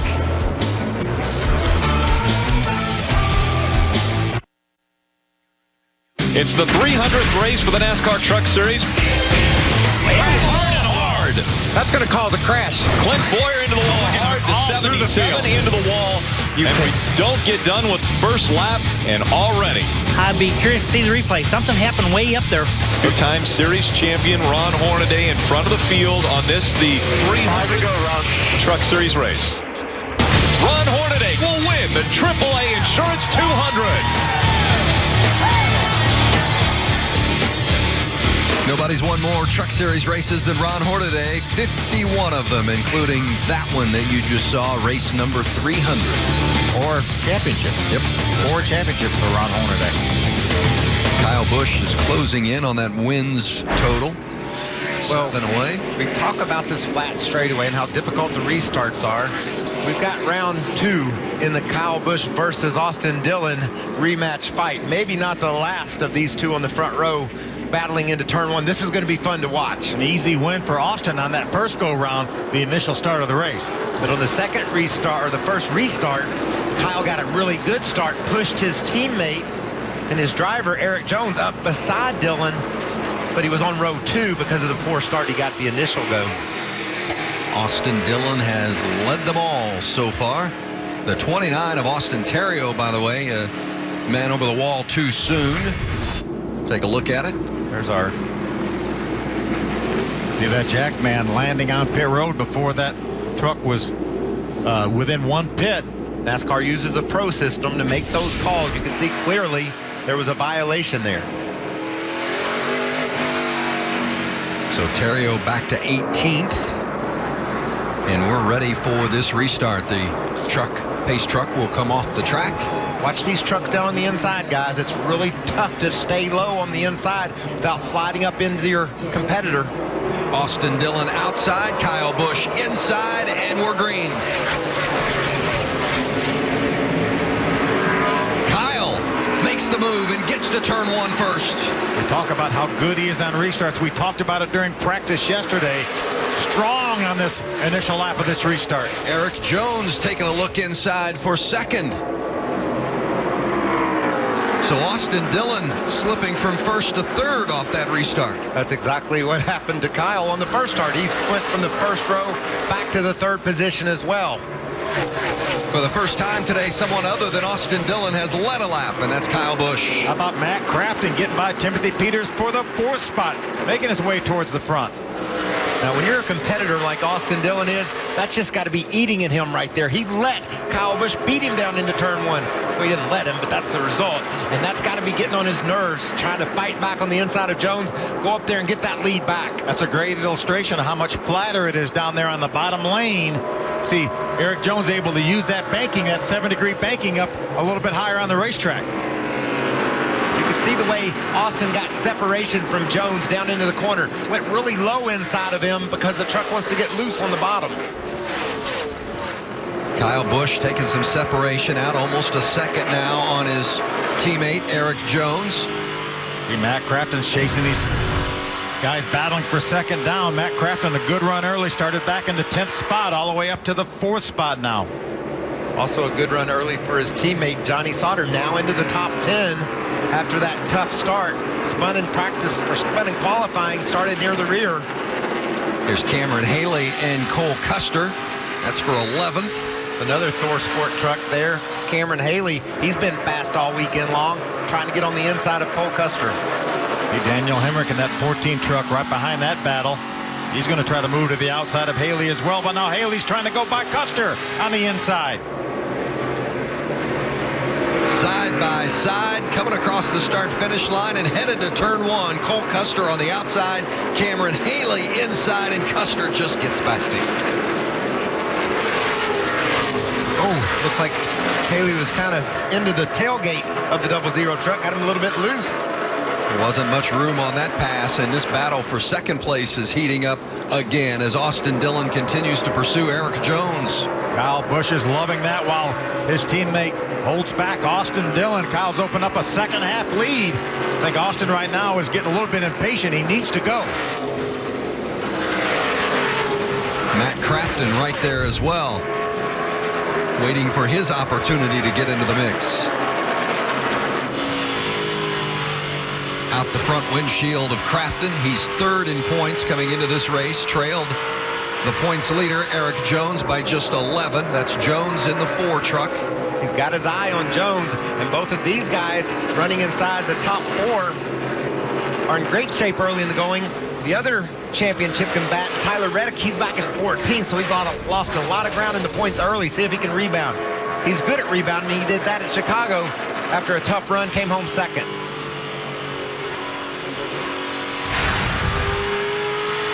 Looks like Austin Dillon not able to do anything with Eric Jones right now.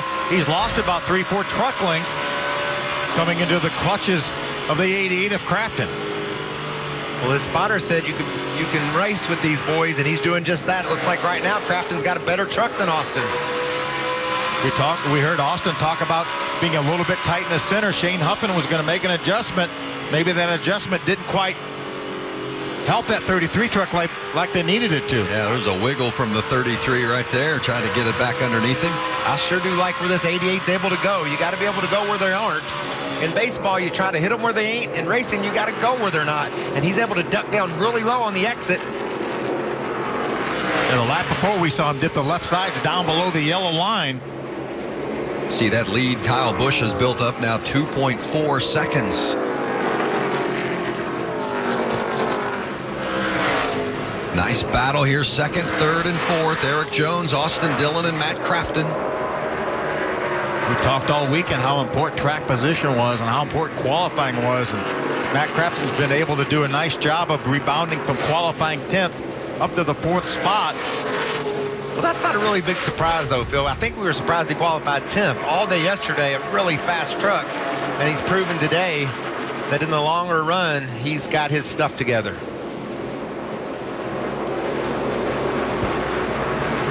Turn 4, where we've seen so many trucks get loose throughout the course of the weekend.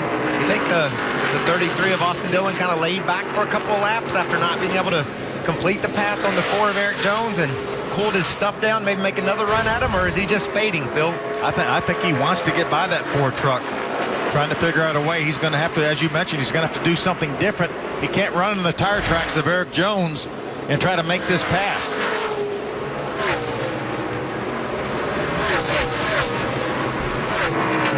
Eric Jones running 2nd. He's your championship points leader, 19 years old, from the state of Michigan, and Hermie Sadler has more. Well, Vince, these restarts have been very important and will continue to be very important. On the last restart, not sure Eric Jones was completely confident the racetrack was clean. Listen in. Way out of the racetrack for like the first 7 laps. It feels all right now, but I don't know if there's still oil down or we started lower on air pressure, but just really didn't drive good for their first.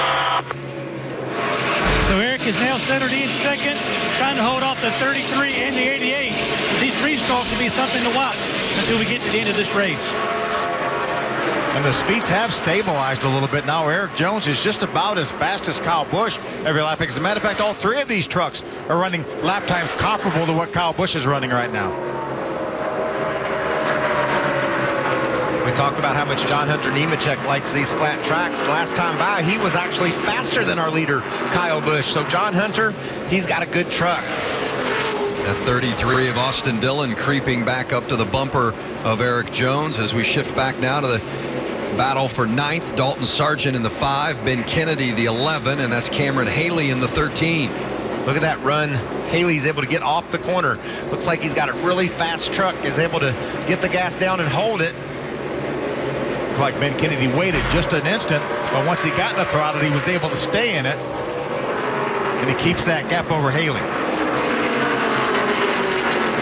Been impressed with what Dalton Sargent has done this weekend. Kept his nose clean, was rock solid in practice, qualified well, doing a nice job here in the race. You see the 33 of Austin Dillon taking another little peek inside of Eric Jones.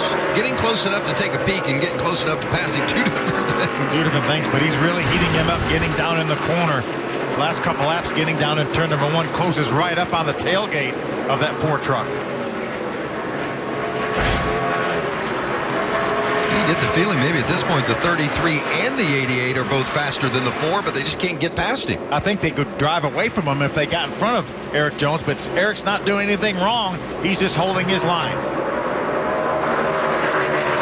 And Austin Dillon's being very respectful of the Ford truck as well, knowing he's racing for a championship. You've got to take that into consideration. You know, sure, if it's on the last lap, you might just give him a little bit of a shove, but this early in the race, you've got to make sure you respect his position. And Austin's been there before. He's a former champion here in this series.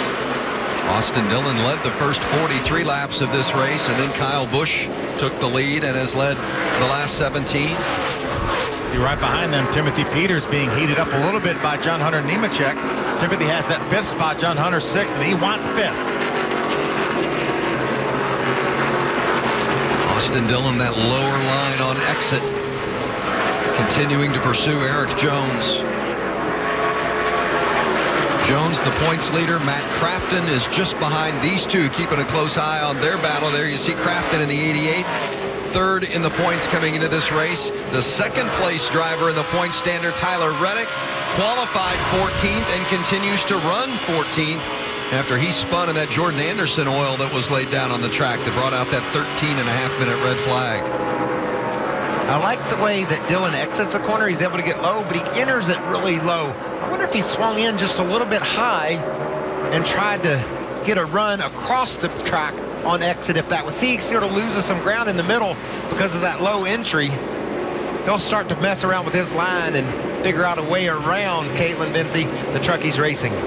Well, Cameron Haley was a little bit frustrated on pit road during that last cycle of pit stops because he said he was blocked by the 5 of Dalton Sargent. Dalton was going too slow on pit road. Now, you can pass a car on the right side if they're going slowly, but the 5 was too close to the pit wall, so Cameron Haley couldn't get around him. So a little bit frustrated there with Dalton, but in the 5 camp, everyone's happy. They said no complaints on the truck. They're having fun. Well, Cameron Haley's going to get a chance to pass the 5 on the track here in just a few moments. Looks like he has a little faster truck than Sargent. We'll see if he can get there and make that move. That's for 9th place. Haley is in 10th and the 13th. Sargent in 9th in the 5. These guys are about 25 laps into a run now. Their air pressure should be built up about where they're going to be, so this is what they're going to have, and see if their trucks maintain the handle they have right now or whether they go a different direction as Haley tries to peek his nose underneath the 5 of Sargent. Eric Jones and Austin Dillon battling for 2nd in some traffic. You know, Kyle Busch, our leader right now, has led in his last 26 starts in the Truck Series. That's an amazing statistic as well. And remember also, in his 3 wins here, he's led over 70% of the laps in those races. So he's out front, and it's a place he's accustomed to being.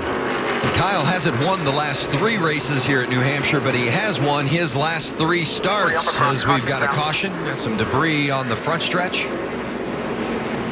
And the caution flag waves as Kyle Busch had built about a 2.7 second lead prior to that yellow. What do you hit again, Phil? At 26 laps, I think you almost have to. Into this run here, it's not going to get you in a window to make it out. Make it from here.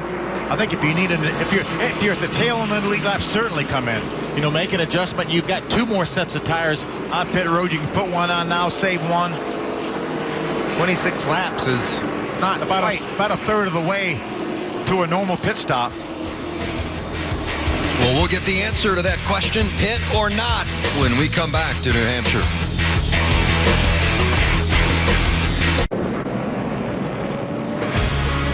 NASCAR Camping World Truck Series action from New Hampshire. Truck Series race number 500. Just had a yellow for debris, and well, we were debating before the break whether the front runners were going to come in. You had to go back to 13th position. Daniel Hemrick was the first to come on pit road. You thought, Phil, that maybe some of the front runners might come there. You know, we're only 26 laps into it, and then obviously they weren't going to get in their window. So I think it's a pretty good call. They just stand in a little bit of trouble in case this thing goes green the whole way. Let's go downstairs and check in with Hermie.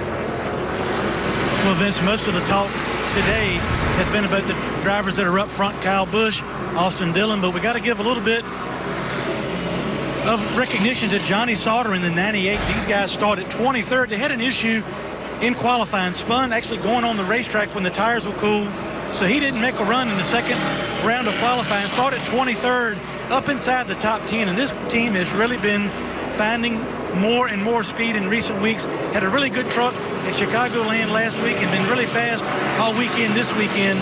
We'll see what they can make of it, but so far, a pretty steady drive towards the front for Johnny Sauter.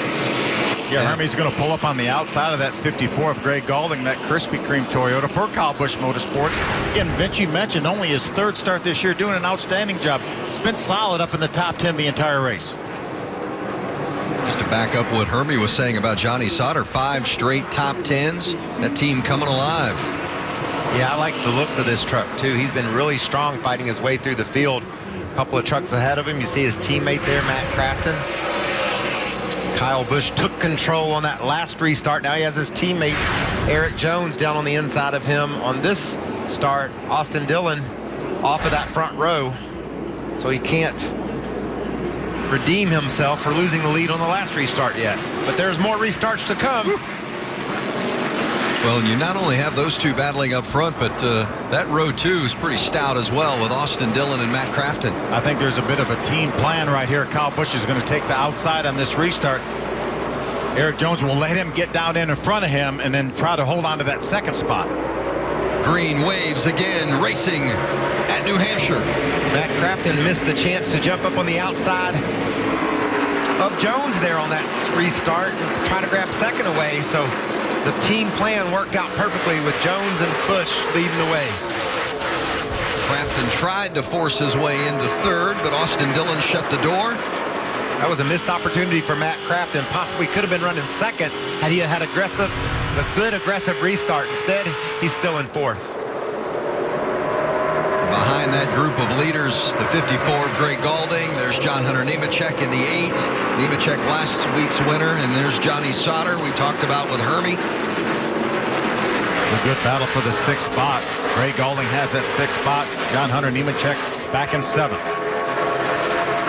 So crazy how things have changed. Phil, when we were kids racing, there wasn't any 17-year-olds running up beside us like these guys are. They're not intimidated. They're obviously very talented, and they're ready to roll. John Hunter, Greg Gaulding battling inside the top 10. How about that move that Daniel Hemrick just made on Cole Custer to drive by and take a spot? That moves him up to the 11th spot. We talked earlier, he was 17th position, and he just consistently gets better and better up inside the top 12 now. 74 having to come back in at the crew chief's request. No radio, evidently, so Jordan Anderson back to pit road. We're in the same scenario as we were before that, or during that last restart. Austin Dillon trying to get by Eric Jones. Meanwhile, Kyle Busch opening up a lead off of almost a 2nd right now over Eric Jones. Austin Dillon is within inches of that 4 truck of Eric Jones. Cost him some momentum there on exit. He got so close on entry. Crafton still just hanging right there, hoping for an opportunity for the door to open.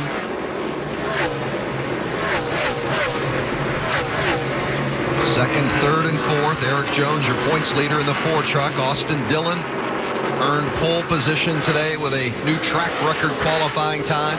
Matt Crafton, your 2-time series champ, trying to win a 3rd consecutive championship. And he sees the point leader about 2 spots in front of him right now. He certainly would like to do something about that. Well, we talked about the key storylines of this race. Could anybody beat Kyle Busch and Austin Dillon as one storyline? And Dillon and Kyle Busch have led every lap so far. And the other story, the championship. Yeah, with Eric Jones and Tyler Reddick and Matt Crafton. And so far, Reddick has slipped now back to 17th. What a struggle it is for that team. He talked after qualifying. He said he thought he found some grooves, some lines on the track that would help him race his way through this field, but he isn't going anywhere right now, back in 17th. Look how close Dillon's able to get on entry, but he just can't get through the center good enough to take advantage of the speed he has getting in. Looks like Eric Jones is conservative getting down in the corner, but he makes his truck turn the center and then gets back in the throttle. And whatever momentum that Austin Dillon got going in, it looks like he loses coming off. Austin stays pretty close to him now, though, within a truck length. Right there, thinking that maybe he can get that spot, and Eric Jones is just strong enough to close the door. I just really would like to see him roll in a little bit higher for a couple laps. We've tried the same thing over and over, and it isn't working. Let's mix it up a little bit. There you can see Reddick trying to move up. That's Ben Kennedy ahead of him in the 16th spot. Looks like maybe they've improved that truck a bit. He's able to put some pressure on some guys. Tyler Young behind Reddick there. Another solid run for that team. Reddick was one of the trucks that came to pit road on our most recent caution. Ben Kennedy right in front of him did not come to pit road. Tyler Young got the free pass on that yellow. Looks like Young's taking a look inside of Reddick. Yeah, Tyler Young had a fast truck in practice yesterday, but never even made a qualifying attempt. Obviously had some sort of a problem. Looks like he's got a pretty decent truck now. Again, he was one of the trucks that came down pit road when he got the free pass just a few moments ago. Reddick spun on that caution brought out by Jordan Anderson, putting fluid down on the track. Fortunately, Reddick didn't make contact with the wall, so no damage was done to the truck. But he has been back there in that 14, 15, 16, 17 area throughout the entire race. Got to be frustrating for Reddick. He looks in his mirror, sees Ray Black Jr. There's Brandon Brown we saw with some trouble on the start of the race. Just behind these two is Ruben Pardo. He's been able to stay on the lead lap in that 45 truck. You can see there's Ruben.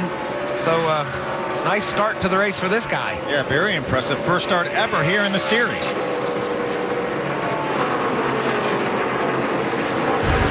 Good look at that 45 truck.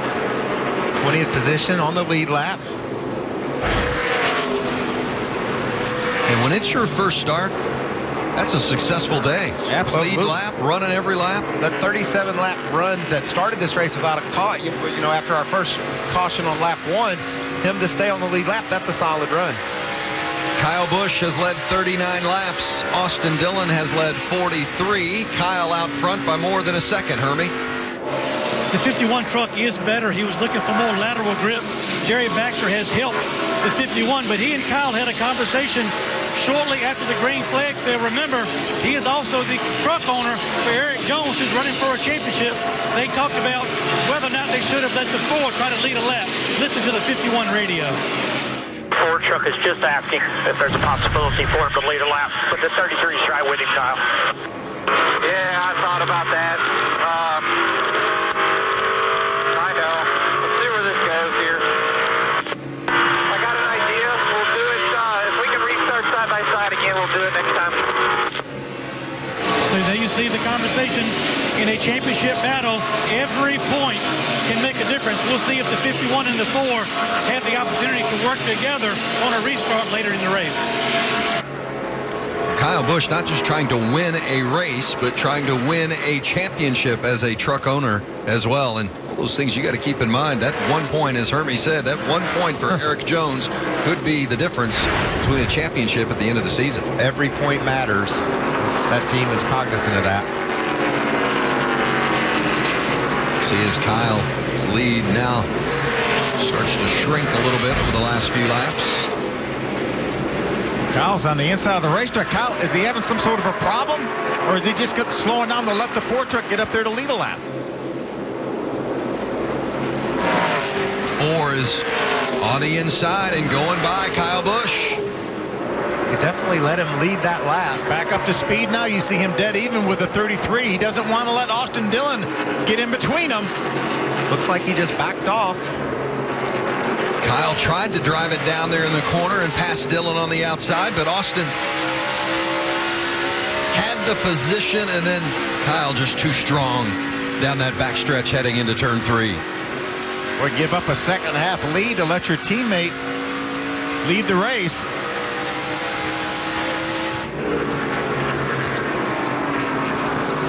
Certainly wasn't on the restart like he had talked about on the radio, that's for sure. A dangerous way to go about it for Kyle Busch, but he gets back into that second spot, and his teammate Eric Jones leads the championship and leads the race.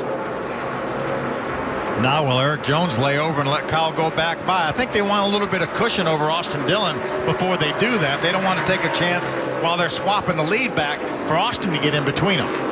So Kyle obviously just let up and let his teammate by, Eric Jones. Is that in any way, shape, or form violation of the 100% rule? Looks like he's back up to speed now. Kyle can probably say he had an ignition problem or something like that.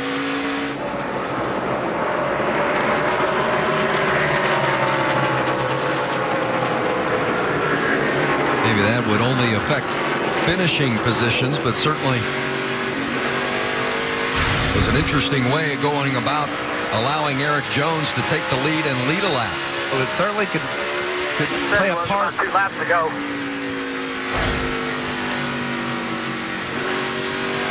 Maybe he's reporting some sort of problem. They've opened up about 10 truck lengths on Austin Dillon now.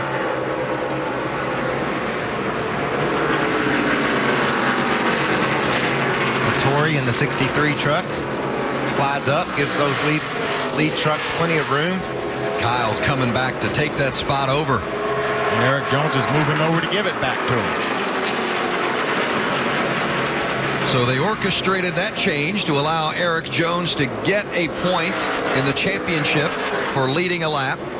And now they swap back and Kyle Busch is back in front. All 3 of these drivers separated by only 11 points when we came in. We talk about how the points matter. Every single point counts. They've done all they can do right now to make sure Eric Jones. Yeah, and it's not a surprise. I mean, it's certainly part of the teamwork that goes on. I think the surprise to me is where it happened and how it was executed as compared to maybe doing that on the restart when they're both starting on the front row. You know, I think Kyle said, well, you know, we don't know that we're going to get a restart. We don't know that we're going to get a restart running 1-2 again. So why not do it now while I can do it? Meanwhile, Matt Crafton hanging back in that 4th position. Started 10th, quickly made his way up into the top 5, but hasn't gotten much further. We've run 52 laps since a lot of these front runners came to pit road on lap number 40. Now is when the crew chiefs start to get a little bit nervous because they did not come to pit road and pit on lap number 68, 69 like some of their competitors did. Remember, the fuel window is about 75 laps, give or take. Yeah, those few caution laps may stretch that up to about 80 laps for those guys that pitted on lap 40.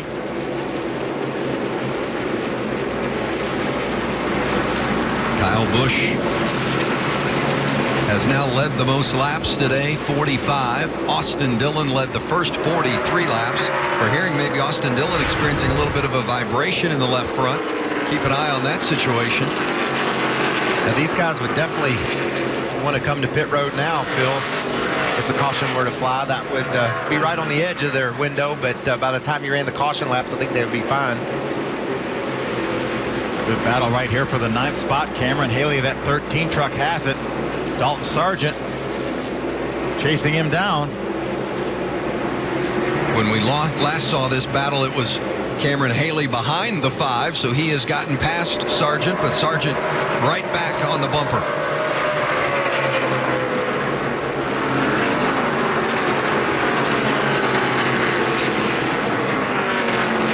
Cameron Haley 6th in points. It's been a terrific season for the young driver from Canada.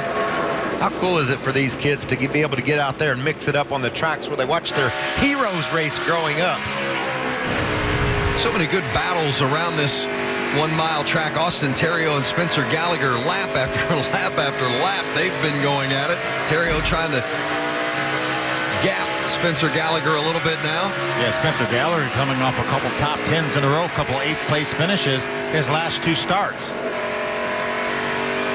Terrio now running 13th, Gallagher 14th.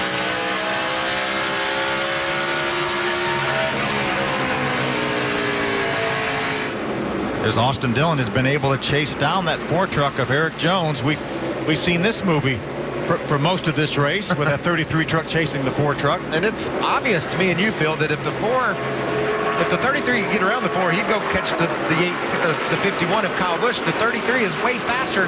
He just can't figure it out. Can't get around that 4. And give it up for Eric Jones. He's running the perfect line. He's staying exactly where he needs that truck to be. He's doing a great job, and that's why Austin Dillon can't get around. This is for 15th. Ben Kennedy in the 11. John West Townley in the 05. Watch Ben's hands there on the inside, trying to make sure that truck stays off that 05 truck. See if he can beat him down in the corner here. Well, these two have spent a lot of time around each other today. Good clean pass. Ben gets to the inside. Tough to hold that truck off the other one when you go down to the corner. Ben made it work. Back up front, Eric Jones, the 4 truck, 2nd place. Austin Dillon in 3rd. They're both chasing Kyle Busch. Spencer Gallagher off the pace. This is early. Spencer stopped on our most recent caution flag. May feel like he has some sort of a problem. Gallagher makes his way down pit road after pulling off the track while running 14th, and he's in his pit box. See if they address a specific issue. Looks like maybe something underneath. Maybe a vibration in the rear end that they're going to check out. Need to get a jack stand under that truck.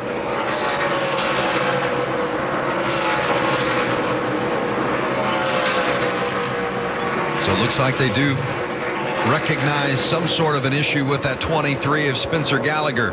So a bad break for Gallagher after back-to-back top 10s. And now back on track where Kyle Busch leads. Now Kyle was leading, and this was right after they discussed the fact that maybe they should have let the 4 go on the restart to lead a lap to benefit him in the championship. You get a point if you lead a lap. Kyle just kind of pulls over, lets the 4 go by. The 33 almost got by Kyle in the process, and then a couple of laps later after Eric had led a few, Eric pulls to the inside and Kyle goes back to the front. That's after they put a little bit of space on that 33 truck. They didn't want the 33 of Austin Dillon to get in between those trucks. They executed it perfectly. Now Austin Dillon back on the rear tailgate of that 4 of Eric Jones. Austin Dillon's like, I'm glad y'all worked that out, but it didn't help me a bit. What about me? What about me? I'm still exactly where I was before y'all did all that. I think Austin thought he was going to get Kyle there on the inside, but Kyle was just strong enough to hold him off. It is so hard to move down on the inside of another truck that is that good. But as good as Eric Jones is. Right now, Daniel Hemrick is running in the 11th spot. He's the highest running truck that pitted back on our most recent caution flag. We've run 63 laps now, so we're within about 10 or 15 laps of the guys that did not come to pit road having to pit. We're hearing that the 23 of Gallagher went behind pit wall here. Maybe there he is right there. Maybe Austin Dillon is able in some traffic to do something with Eric Jones as they move around the 15 of Mason Mingus. Good run there on the bottom for Austin Dillon, but still Eric Jones solid. Austin Dillon can get down there on that yellow line, but it's just not enough drive off to get up underneath the 4. So frustrating, too, right now for Austin Dillon, because he's like us. He feels like if he get in front of that 4 truck, he may be able to go chase down that 51 truck. And Eric Jones has not made one mistake in all the time that Austin Dillon's been on his bumper. And Daniel Hemrick smiling, letting these laps roll off. If they can just roll off about 10 more, he's going to be leading this race. Another example of how that kid gets better with every lap on the racetrack. Love his spirit and the job he does behind the wheel of that 14 truck.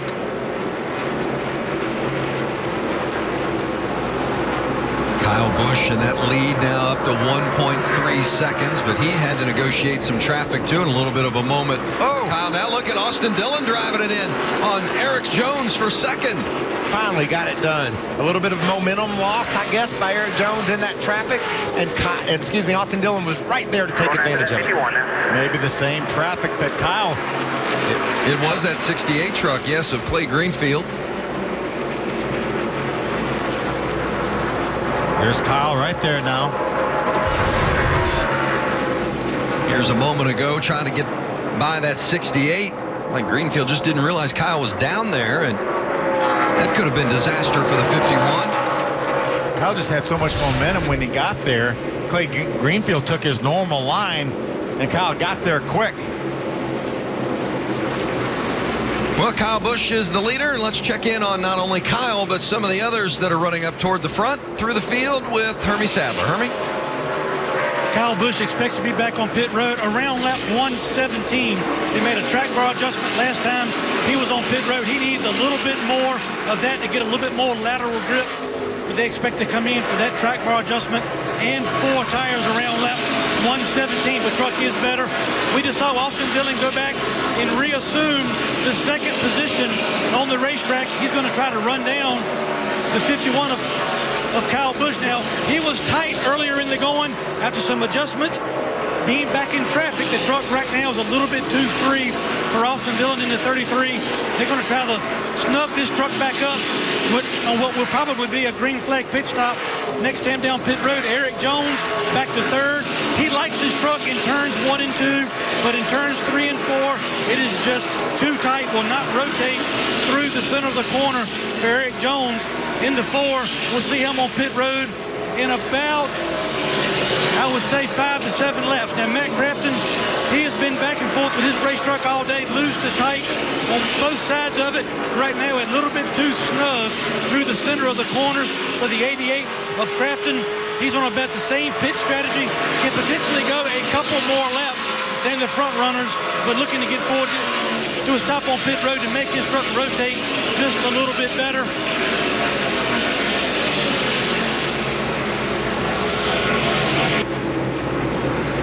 Cameron Haley on pit road, the first to come to start making green flag pit stops. The tire changers were already around there, and the jack man was waiting on the right front. All the way, 5,000 second, all the way, clear, clear, clear. A little bit of a slow stop for Haley, running solidly up front all day long in the top 10. Here comes more of our lead lap trucks on pit road. Cole Custer, the 00, Ben Kennedy, the 11 on pit road. Here comes Matt Crafton off of turn 4 on the pit road. Crafton hard on the brakes to get down to pit road speed limit. Caitlin Vinci. For Cole Custer, the 00, he's still been saying he's loose on entry, just tight in the middle. It's going to be a 4-tire stop and fuel for Cole Custer, and he's away. Hermie Sadler is awaiting Matt Crafton. Our 2-time defending champion, Matt Crafton, hits his pit box. They're looking for a track bar adjustment. They raise the track bar half around on the right rear to free this truck up a little bit. 4 tires. It's a no-go field. A little slow on the left side for the 88, Caitlin. For the 54 truck of Gray Galding, he's been pretty happy overall with this truck. Not a lot of feedback, just still dealing with a little bit of a tight condition. They also made it a 4-tire stop for Gray Galding. Timothy Peters on pit road. He's been running in the top 5 throughout the course of the day. As you see Austin Dillon on pit road as well, Hermie. A little bit free is the 33 of Austin Dillon. 4 tires, a wedge adjustment in the left rear. Sunoco fuel for the 33 of Austin Dillon. Also on pit road, the 4 of Eric Jones. He took 4 tires in fuel and air pressure adjustment for the 4. Down and away, as is Timothy Peters. He's down and away with his 4 tires and fuel. And Johnny Sauter also gets his service. 4 tires and fuel down and away. And Kyle Busch is now on pit road. He's led the most laps today. Seemed to have the dominant truck once he got out front. He hits his pit box. Hermie Sadler is going to be there waiting to see what changes, if any, Kyle Busch will make with crew chief Jerry Baxter. Hermie? Kyle wants the same adjustment he had last time he came down pit road. It'll be 4 tires, Sunoco fuel. Looks like they may do it with air pressure this time. John Hunter Nemechek gets his service. He's down and away. The 51 crew comes to the left side. It's only air pressure this time for Kyle Busch. 4 tires and fuel. He's down and away.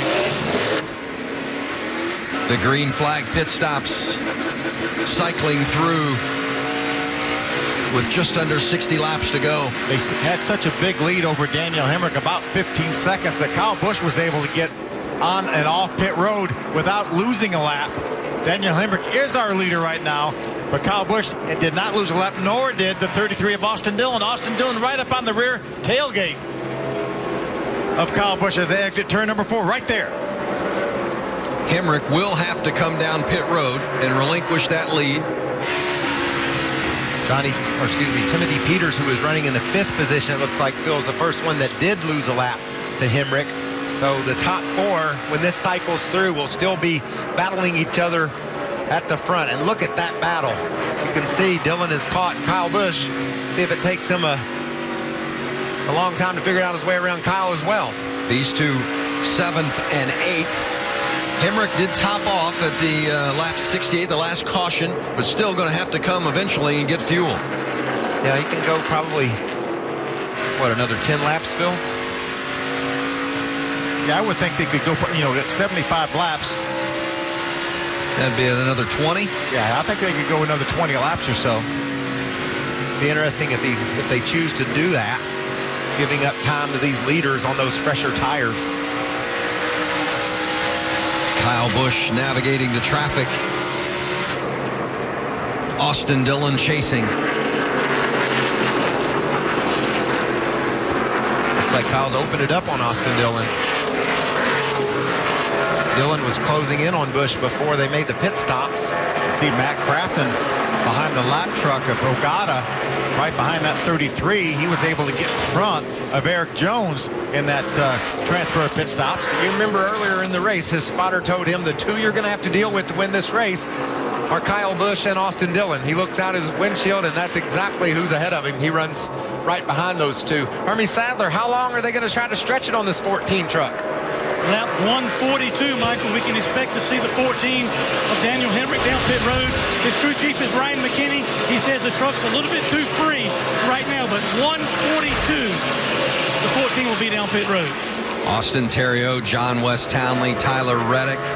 It's time for a timely caution would save Tyler Reddick right now, one of our championship guys. He's needing that caution because of the fact that he's in the top 5, hasn't run well all day long, using the fuel game to try to gain some track position. See if it flies for him.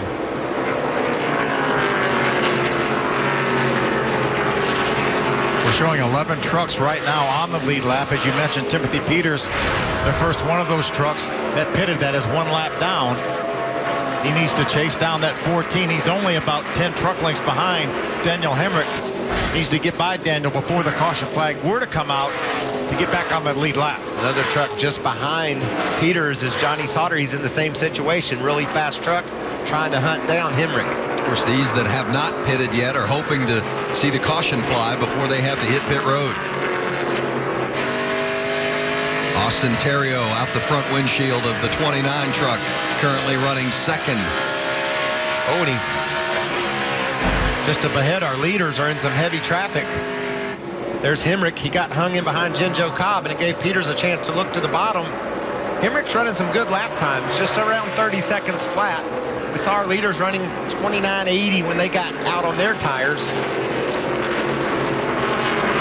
Peters trying to get his lap back by passing Hemrick. Yeah, Johnny Sauter right with him, going to try to do the same thing. Johnny going to make it 3 wide. Wow, Sauter inside, gets them both. Johnny slides up the racetrack. Timothy Peters trying to fight back on the bottom. Well, they both got by Hemrick, but now they've got each other to deal with. That's the way these truckers do it. You got to go. Sauter making it stick. Well done by the 98. That gives us 13 trucks right now on the lead lap.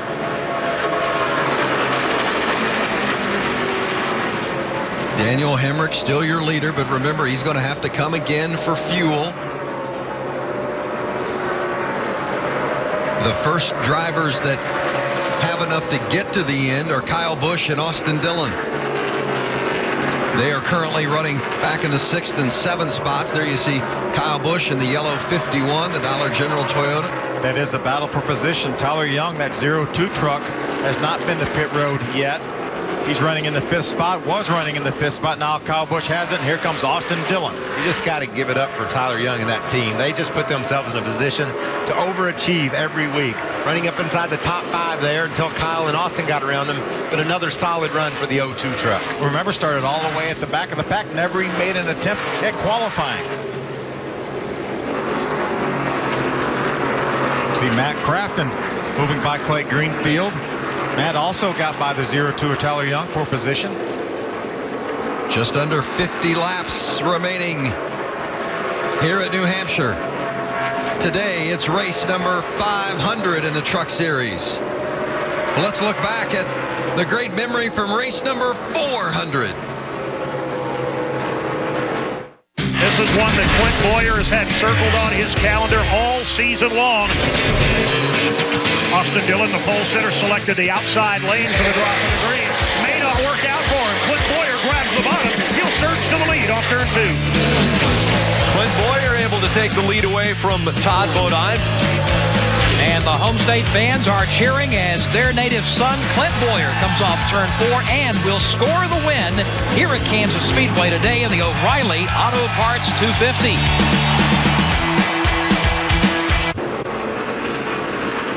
Austin Dillon and Kyle Busch battling. The scoreboard says that's for 4th, but the others in front of them have to pit. So really it's for the lead of the race. And Austin Dillon, who has chased down Eric Jones and Kyle Busch for so long today, finally gets in front of the 51.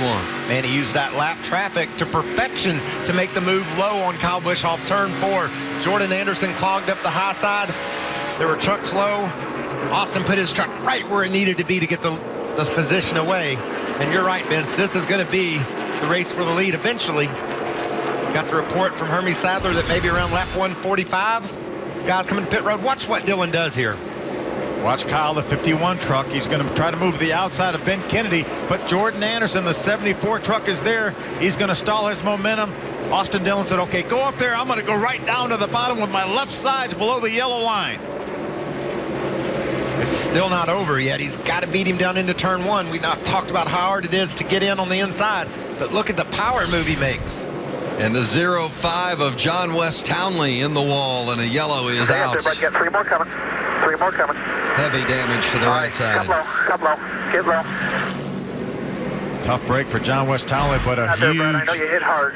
huge benefit for Tyler Reddick and some of these guys that have not been to pit road yet. A lot of damage to that Zaxby's Chevrolet, though. That truck's totaled. He was running 3rd at the time, but had yet to pit. You don't think he lost a right front tire, do you? It has every sign of that. It sure looks like that. You see the left front tire is up.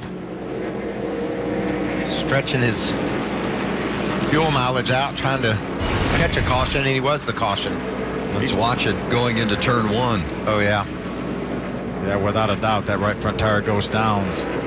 Hard contact into the safer barrier for John West. We've seen no issues with tires, so you have to figure either he ran over something or possibly melted a bead or something on that right front tire.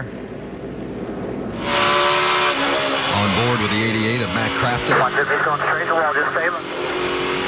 Ben Kennedy, the 11 truck, is right now on pit road. He pitted early before pit road was open. They're trying to get that pit work done so he doesn't lose a lap. It looks like he's going to lose a lap. He has some sort of an issue. He will lose a lap on pit road. See him right side of your screen there, Vince. Austin Theriault and Daniel Hemrick, the two that had not pitted, along with John West Townley. Of course, Townley into the wall, and this is a huge break for Tyler Reddick. He has been behind the 8-ball since they unloaded here in New Hampshire, and this one break has put him in a position to not lose so many points. He was some 30 points behind before the pit stop sequence took place, Phil. Now he finds himself within 10 of the lead. Huge break.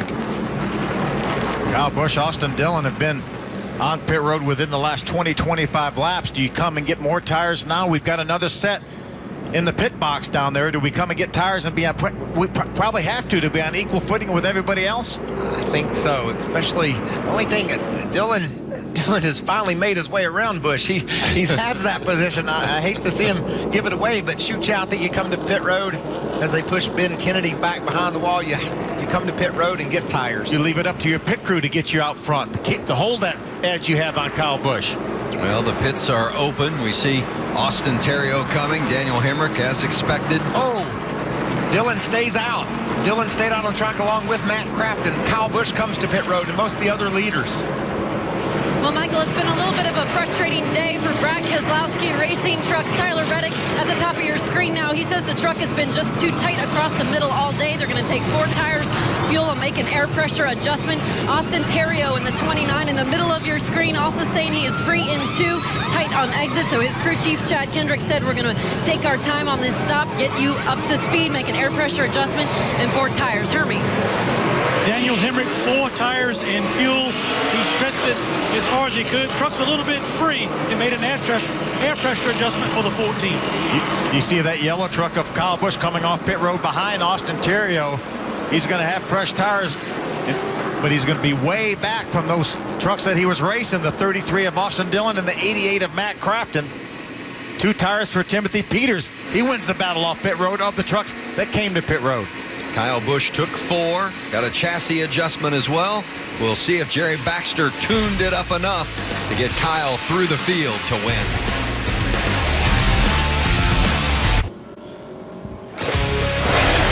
NASCAR Camping World Truck Series action. It's the 500th race in the Truck Series, and it's been a good one so far. Just finished up pit stops, getting ready for a restart.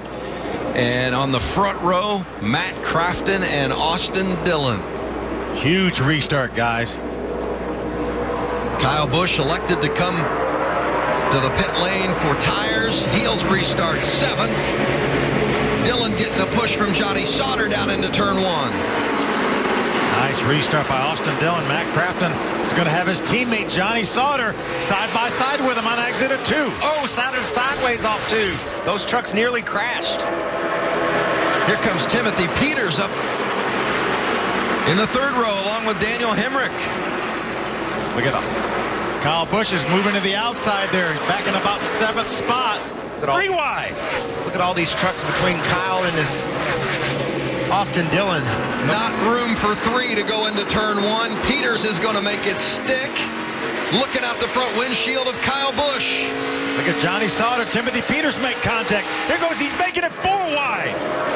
This is not going to work going into 3. Going to work fine for Kyle Busch. He got a huge run off turn 2 and got around 3 trucks in 1 straightaway. Peters lost on that exchange, and now Peters is 3 wide again. Tyler Reddick trying to mix it up as well. He's on the tailgate of the 13 of Cameron Haley. Reddick now looking inside. Reddick on the apron, makes it 3 wide with Eric Jones, Cameron Haley, someone into the wall behind him. Hey, there's 32 to go. It's time to get moving. Well, you can tell. Yes, go time. 4 wide on the back straightaway. You can't do trouble. Cole Custer. I think that could have started. That could have started off turn 2. I saw a truck make contact with the outside wall. Cole only had about 30 laps on his tires. He may have had a tire rub if he was the truck. Right side down and pull it out. If he was the truck that got into the outside wall, he may have had a bit of a tire rub there. Cole Custer won this race a year ago. Tyler Reddick has been mired back in the field throughout the course of the day, and look how he was negotiating this sequence. Look at him, 3 wide there. All 3 of those trucks against each other. Looked like Eric Jones was going to try to go to the inside. Tyler Reddick said, no, you're not going to go to the inside of me. When Reddick pulled back in line, he made contact with a 13 of Haley. And look at Reddick. He said, I'm going to get this spot. How about Eric Jones around the outside? Wow. What a great move from the 4 of Eric Jones for position. And here's Cole Custer in the 0-0, and what happened? See, he has a problem. He feels that problem there as he gets down into turn number 3. Right front tire's down already on that truck. You can see some damage where I think he made contact. He may have been the truck you saw, Michael, that hit the wall off for turn number 2. See if we can get a good look at it on this replay.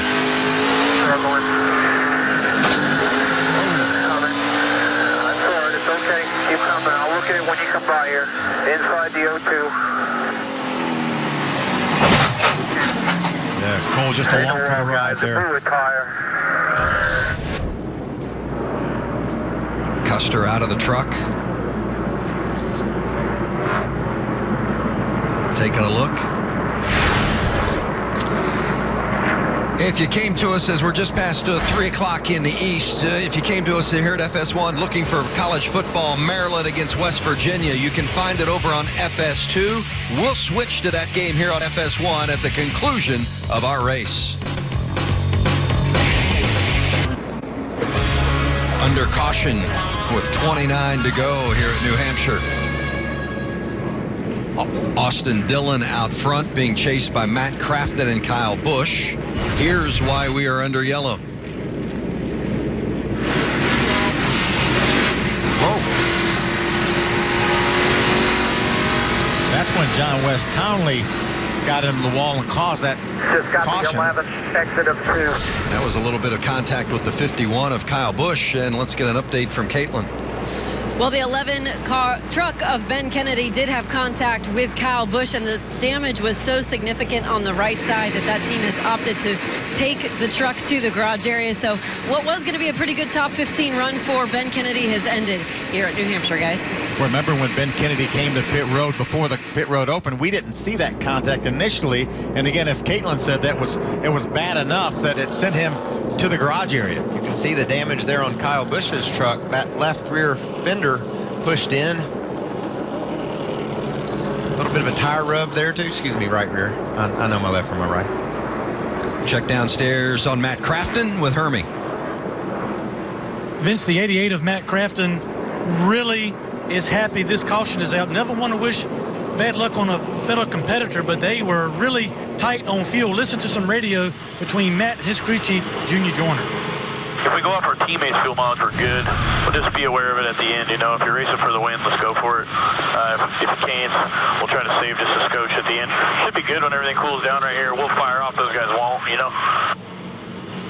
They were about 3 or 4 gallons short of getting it fuel on the pit stop, so they went off their teammate. Johnny Sauter checked his fuel mileage, but checking their mileage before this last caution, they were right on the button. So this caution period is helping the 88 of Matt Crafton.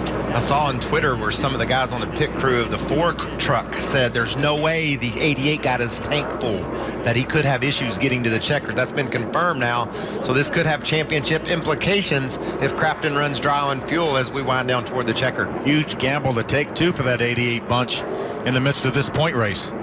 And you talk about the championship standings, Tyler Reddick in the 11. That's the teammate of Austin Terrio. Reddick is running in 11th. Let's look at the Ford track facts. 91 wins in the 499 races that we've had here in the Truck Series. Greg Biffle had 15 of those, and he won that driver championship back in 2000.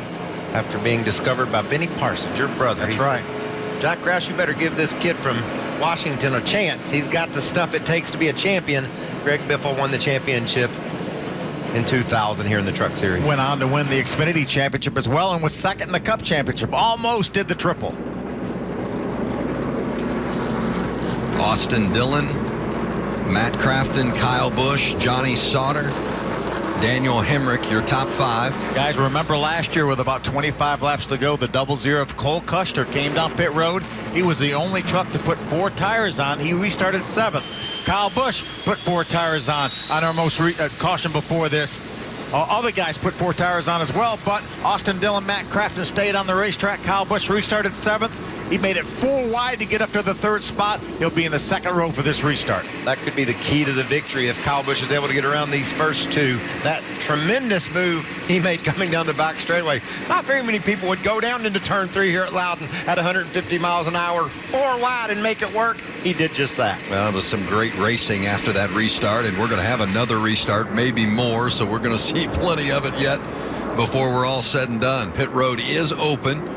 Doesn't seem to be any takers, certainly not out of that group at the front, as expected. No, we can't give up track position now. Matt Crafton is the only one questionable whether he has enough fuel. That's because they didn't get it full on his pit stop.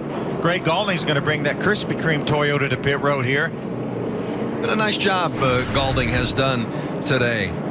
Pits from the 14th position, just his 2nd oval of the season. Got to go all the way back to Martinsville, his first oval race of the season. They're going to put 4 tires on that Toyota. He will have the freshest tires in the field right now. We have 15 trucks on the lead lap. He had the wave around the last yellow. The Ferris wheel, get a good view from there. It's a beautiful look at New Hampshire. 25 to go. Still got work to do here in Loudon, New Hampshire, but next Saturday, NASCAR Camping World Truck Series racing will be live from Las Vegas. Be there to bring it to you. All the action. Coverage begins next Saturday, 10 p.m. Eastern, only on Fox Sports 1, FS1, and streaming live on Fox Sports Go. No Kyle Busch, no Austin Dillon next week. Those guys are going to be in Dover. We will have Travis Pastrana in the field at Vegas next week. Looking forward to seeing Travis again. Hey, by the way, also, if you tuned in looking for college football, running a little bit long here. College football can be found on FS2, and we'll send the game right back here to FS1 as soon as we come to the conclusion of our race. Now let's go downstairs to Caitlin, who's with Cole Custer. Well, Vince, Cole won this race a year ago, but today his race was cut short. Cole, what happened from your perspective out there on track? From what I saw, I just, got loose there on the bottom of the track and thought I had it saved, but got in the fence off 2 and had a tire rub going into 3 and blew a tire. But, we kind of fought the thing all weekend, and I got to thank all my guys for working so hard and, great pit stops. So, just we'll move on to the next one, and hopefully we're, going to be even better. I got to thank everybody at Gene Haas Automation, everybody at Junior Motorsports for the opportunity. Thank you, Cole. A disappointing finish here for the 00 of Cole Custer, guys. Here's the onboard look at what Cole Custer was dealing with. You can see him get loose there, got back in the throttle, got loose, got on the outside wall. Okay, when you come by here. Trying to feel it out. But I think that tire was already going down, Michael, before he got there. In the wall, guys. It blew the tire. Well, that's quite a hit. And he hit the safer barrier, and still it was a jolting contact. Getting ready for the restart here. The pace truck will come off the track. Keep an eye on Kyle Busch now. Will he make a move to the inside before they get to turn 1?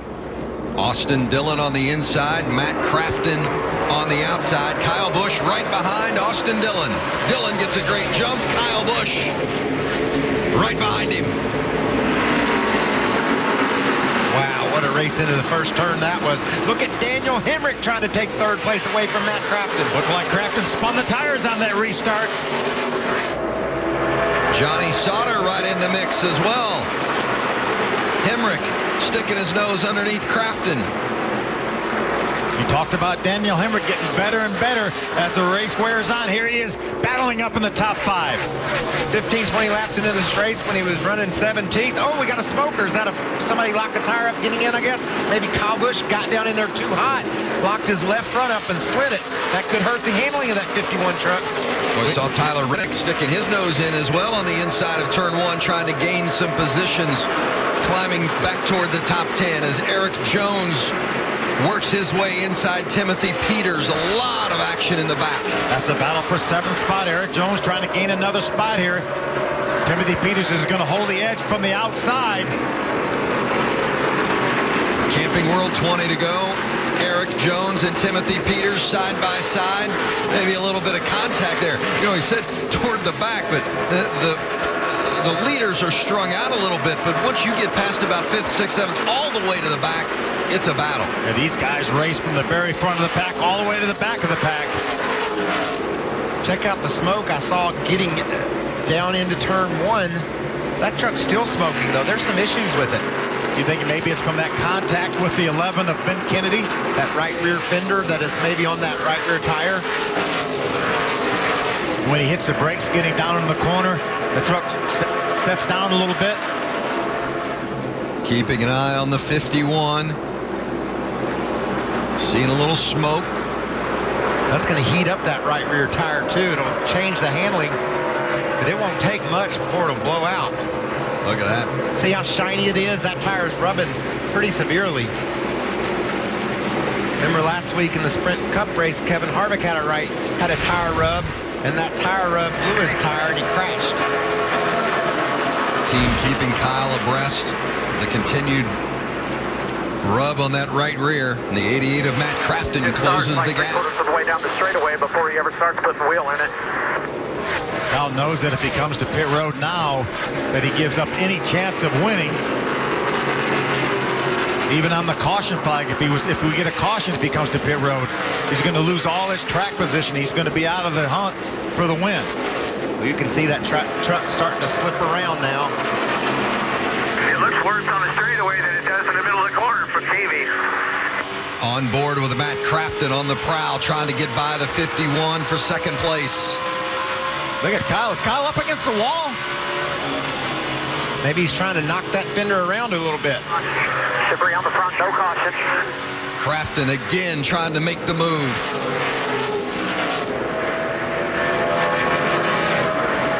Great side-by-side battle here for the second spot.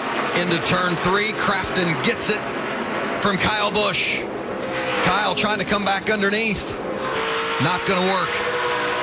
How about that 14 truck of Hemrick back there in the 4th spot? When I said he was 17th, he'd get better all day. I never dreamed he'd be up there battling for a top 5 finish. But that truck is strong, and that man does a great job behind the wheel. I'd say he has a shot at going after Kyle Busch here for the 3rd spot. 15 to go. Austin Dillon with a comfortable lead of more than 2.3 seconds. Johnny Sauter trying to look under Daniel Hemrick. Reddick. That Tyler Reddick? Yes. Second spin of the day for... Whoa! Wow. That there was you go. close. Keep coming here now. Tyler Reddick was 13th at the time of that spin, and it has been a tough day for Reddick. All messed up. I don't know. Been a tough weekend, really. Did you hear him? It's all messed up. I don't know what happened. And that's sort of been the story of the weekend for this team. They just couldn't find the handling of this truck. I think Kyle Busch has to pit. That truck was fading fast. I think that right rear tire was probably losing a little bit of air. It's definitely getting hot. If he stays on the racetrack, he's out of contention to win now. He was losing spots. Go on board with Kyle here coming down the front stretch. I think Kyle was doing one of two things there. He was either trying to get that tire some clearance, or he was trying to put some debris on the racetrack to bring out a caution flag. Mission accomplished. Pretty smart either way. Kyle Busch heading to pit road as expected. A lot of damage to that right rear. Looks like he's got some damage right there in the passenger right side door also. 51 is pretty beat up as it heads toward Hermie Sadler. 13 laps to go. Hermie? Kyle obviously very disappointed on the radio. They will put tires, 4 tires, a lot of damage to the right side, right rear quarter panel area.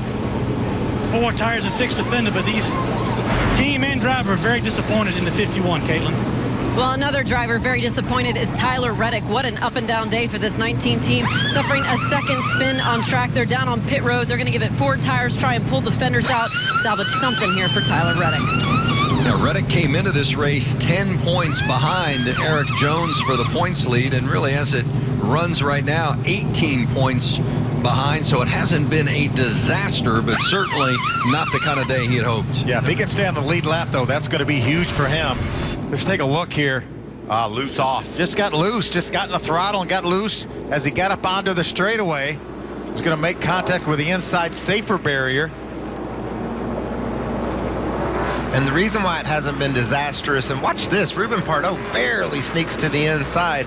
The reason, or excuse me, that's Jennifer Jo Cobb making her way by. The reason why it hasn't been disastrous, Vince, is because our point leader coming in, Eric Jones, he's back in the 8th spot. There's only 15 trucks on the lead lap, so he hasn't lost a lot of ground. You can see barely sneaking back onto the racetrack on the lead lap. Let's get more on the 51 of Kyle Busch with Hermie. This is the shot of the right rear tire off of the 51 of Kyle Busch. You can see, smart decision, although I know it was frustrating. Smart call to bring Kyle down pit road. This tire was not going to make it many more laps. Well, you hate to do it, but you have to do it. Kyle Busch comes to pit road and back out, so that makes a big difference at the front for crew chief Jerry Baxter. 12 to go.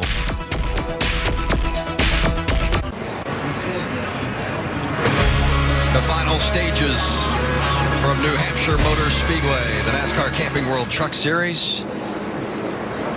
College football will be here on FS1 immediately following the conclusion of our race. Maryland and West Virginia coming up. You can find it on FS2 right now. But right now, let's check in with 88 and Hermie.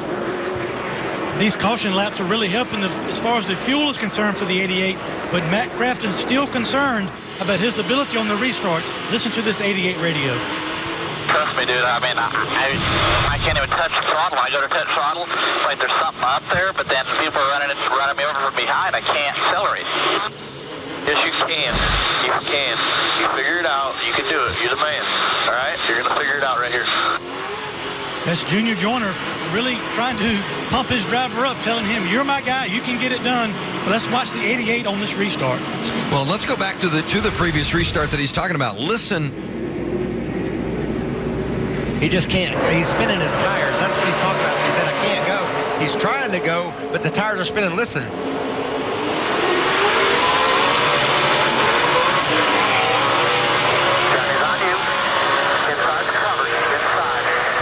He spun them all the way to 4th gear. Yeah, that just tells you how much power these trucks have. We talked earlier about these flat straightaways. It makes it very difficult to get the power down to those tires.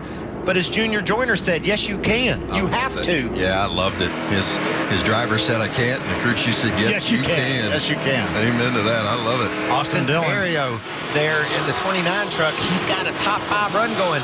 He's a native of Maine. This is his home track. Said he grew up just dreaming of racing here. Now he's running in the top 5 in this truck race. Well, Daniel Hemrick and Austin Terrio, both a couple of guys in the top 5 that continue to show when they get the opportunity that they can get it done. And it's been a great run from both of those, but can they possibly pull off some magic here at the Magic Mile in these final 10 laps? The restart with Austin Dillon and Matt Crafton in the front. Way better for Crafton that time. Way better. He did his job, and he got a big push from his teammate, Johnny Sauter, but Austin Dillon hard down in the corner. He slides up the hill. Is that going to open up the door for Johnny Sauter? How about Crafton on the outside? Sauter looking, trying to make it 3 wide. Is he going to be able to get there? No, tucks in back behind. Austin Dillon into turn 3. Austin's truck has been so good getting in the corner this entire race. Look at Kyle coming on the outside in that yellow truck. Kyle Busch had to pit when that right rear tire was in trouble. See our leaders on the left side of the screen. Oh, looks like Terrio might have gotten into Kyle a little bit there, trying to avoid it. I think Kyle Busch is going to run out of laps. We've got 8 to go. Terrio drives it hard down in the corner. Kyle's going to fight back on the high side. He's got Eric Jones right in front of Terrio. Austin Dillon leads Matt Crafton, Johnny Sauter all chasing. Kyle Busch trying to come from deep in the pack in the final laps. He's made it up to 9th. We're out along with Austin Terrio. He's in the 8th spot. Just ahead of him is Eric Jones. And John Hunter Nemechek, that 8 truck right now running in the 6th spot. Timothy Peters was able to get by Daniel Hemrick for the 4th spot on that restart. If you're Kyle Busch and you get to the bumper of Eric Jones, do you pass Jones? Jones is his driver racing for the championship. That one spot, again, that 1 point could make a difference. No, you don't pass him. If it was for the win, that might be different. We know how bad Kyle wants to win, but not for that spot back there, I don't think. He can't get around Terrio now, so that's not going to be an issue. He rides behind the 29 truck. John Hunter Nemechek in the 8. The 14 is Daniel Hemrick. That is for 5th. John Hunter dives down into the corner and swipes that spot away. What a strong finish to this race for Nemechek. He won a week ago at Chicagoland, and he's got himself a top 5 working right now. Eric Jones now that 4 truck right behind Hemrick. Look at the advantage that Austin Dillon's been able to stretch out on that 4th place battle. He's got pretty good gap over Crafton as well. Strong 33 truck this weekend. He won both practices. He was the fastest in all rounds of qualifying, and now he's leading here late in New Hampshire. And what he wants now is go green the rest of this race here. Doesn't want to have to do another restart. Try to get GMS in the victory lane for the first time in their young career. Crafton, Sodders, Peters, 2, 3, and 4. Man, you got to want to hug Junior Joyner after that pep talk he gave Matt Crafton. Yes, you can, and you will get a great restart, and he did, nearly grabbing the lead away from Dillon as they raced down the back straightaway. There's 2 parts to a restart. It's getting through the gears good and then running as fast as you can for that first lap, and that's exactly what those 2 drivers did, and it was a great battle. Austin Dillon coming through 3 and 4 with Crafton in pursuit. 2 to go at the line. Eric Jones, your points leader, is running back in 7th. So Matt Crafton going to get some points as these 2 battle. That's John Hunter Nemechek, a nice save as he tried to make the move on Peters. It might cost him 5th spot, though. Look at this big run Hemrick's got. John Hunter's trying to make that truck wide, trying to block him. The white flag is out for Austin Dillon. And Kyle, he is not going to stop racing. Whoa. Going to the end. Dalton Sargent gets by in that 5 truck, puts him up in the top 10. This is a picture-perfect day for that driver, Austin Dillon. What a performance he's had in this truck this weekend. He's been the fastest all weekend. He's won 6 times in the Truck Series before, and he is getting a win at New Hampshire today. Race number 500 goes to Austin Dillon.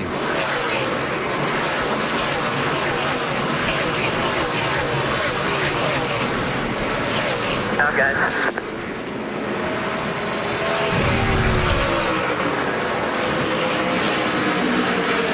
Looks like they... I hope Austin Dillon likes lobster. I want to get him a big one as a trophy for winning here today. They came here to look like on a mission. And as Michael said, he led absolutely everything that he could lead this weekend. And he's going to victory lane. The 7th career win in the Camping World Truck Series. And I believe it's the first win for crew chief Shane Huffman. So congratulations to Shane getting win number 1. He'll remember this one forever. Well, it was a tough battle. That's the 12th win for Austin Dillon between the Xfinity Series and the Truck Series. And he's creeping ever closer to driving into victory lane in the Cup Series, too. That 3 car has been fast week in and week out. I wouldn't be surprised to see Austin Dillon win a race for much longer. He was top 10 in the 2 practices today. That's a legit burnout, too. Burning it down in the 33, Austin Dillon. We're going to be good for mosquitoes here. Loudon. If you ever wonder how tough Goodyear tires are, just look at that. Can you believe that? He's going to blow them out, I'm sure. But, man, it's going to take a lot of punishment before it happens. And the fans are loving it here on the front stretch. There they go. He's down to the wheel now. We busted that rear. We finally busted that left rear off there.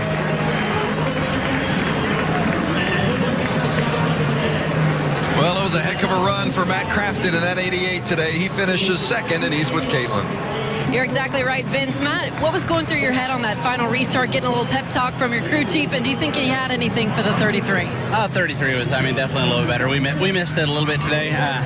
We'd fought tight, and we just kept freeing it up, and I was just a little bit too free on the short run right there. And I don't know what I was doing wrong, but I was missing my restarts so bad. And my teammate Johnny helped me on those last couple restarts and gave me a good shove and got me down in there. And like I said, I just missed it, and like I said, we'll get him next week.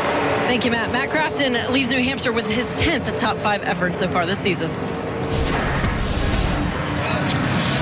Austin Dillon, the winner at New Hampshire. His first ever win here at New Hampshire. His 7th career Truck Series victory. Kyle Busch leaves disappointed after having such a strong truck. Kyle led 67 races today, but he'll end up settling for 11th. Caitlin's with his teammate and the points leader, Eric Jones. Well, Eric Jones is now 7 points, still in the lead. Eric, how would you summarize your day here at New Hampshire? Well, we just we missed it by a long ways, and didn't get the finish we wanted, and we'll just have to go back and make our tundras a little bit better. It's just we can't do that this late in the year. We can't be that far off, and we'll just have to work on it, figure out what was wrong, and figure out how to be better here for the next 6 weeks. A little bit of disappointment for Eric Jones. Now his sights are set on the Xfinity race that he will be traveling to in Kentucky coming up next. He still has the points lead. Matt Crafton and Tyler Reddick swapped positions, but Jones still sits atop. What do you take out of Reddick's day? The last 2 weeks, really, he managed to salvage second place last week at Chicagoland. We've got to right the ship out in Vegas. I mean, that truck didn't perform well at Chicago, had the fuel to get to the finish, got a great finish there. Today, he had every break he needed to get a solid finish with the way the cautions flew, but wasn't able to take advantage of it. He doesn't have a fast truck in Vegas. Phil, I'm going to put it down to a 2-man race. Yeah, we're 19 points behind right now. We can't let these guys get any farther ahead here with only 6 to go. Here's today's Ram Guts and Glory.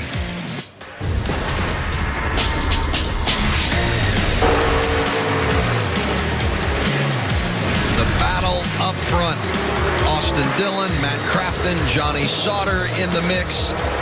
And the 33 comes out in front. Watch how hard he's able to drive down the corner there and drive away from that 88 of Matt Crafton.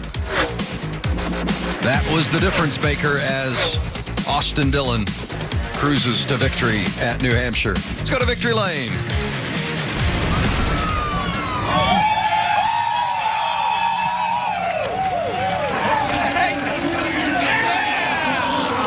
It's the 7th career victory for Austin Dillon in the Camping World Truck Series, and I got to tell you, not many times as a driver you come to the racetrack for a weekend and win everything. That's what this team did this weekend. Congratulations. Yeah, what an amazing weekend. It's the first win for GMS, and I want to thank Maury Gallagher and Spencer for letting me run this truck, Ream, all they do for our team at RCR also. So this was fun. Shane Huffman, I think that's his first career truck win, so that was awesome for him, and he made a good call to stay on our tires. Our truck really got going at the end of a run, and that was impressive, man. The last restart with Matt, I was like, I knew he was points race. I had to get into there to 1. That's Austin Dillon. He survives at Loudon. He's in victory lane. A dominant performance from Austin Dillon this weekend. Hey, college football's coming up next. Stay tuned. Michael Waltrip, Phil Parsons. I'm Vince Welch. Thanks to Hermie Sadler and Caitlin Vincey. Thanks for joining us from New Hampshire.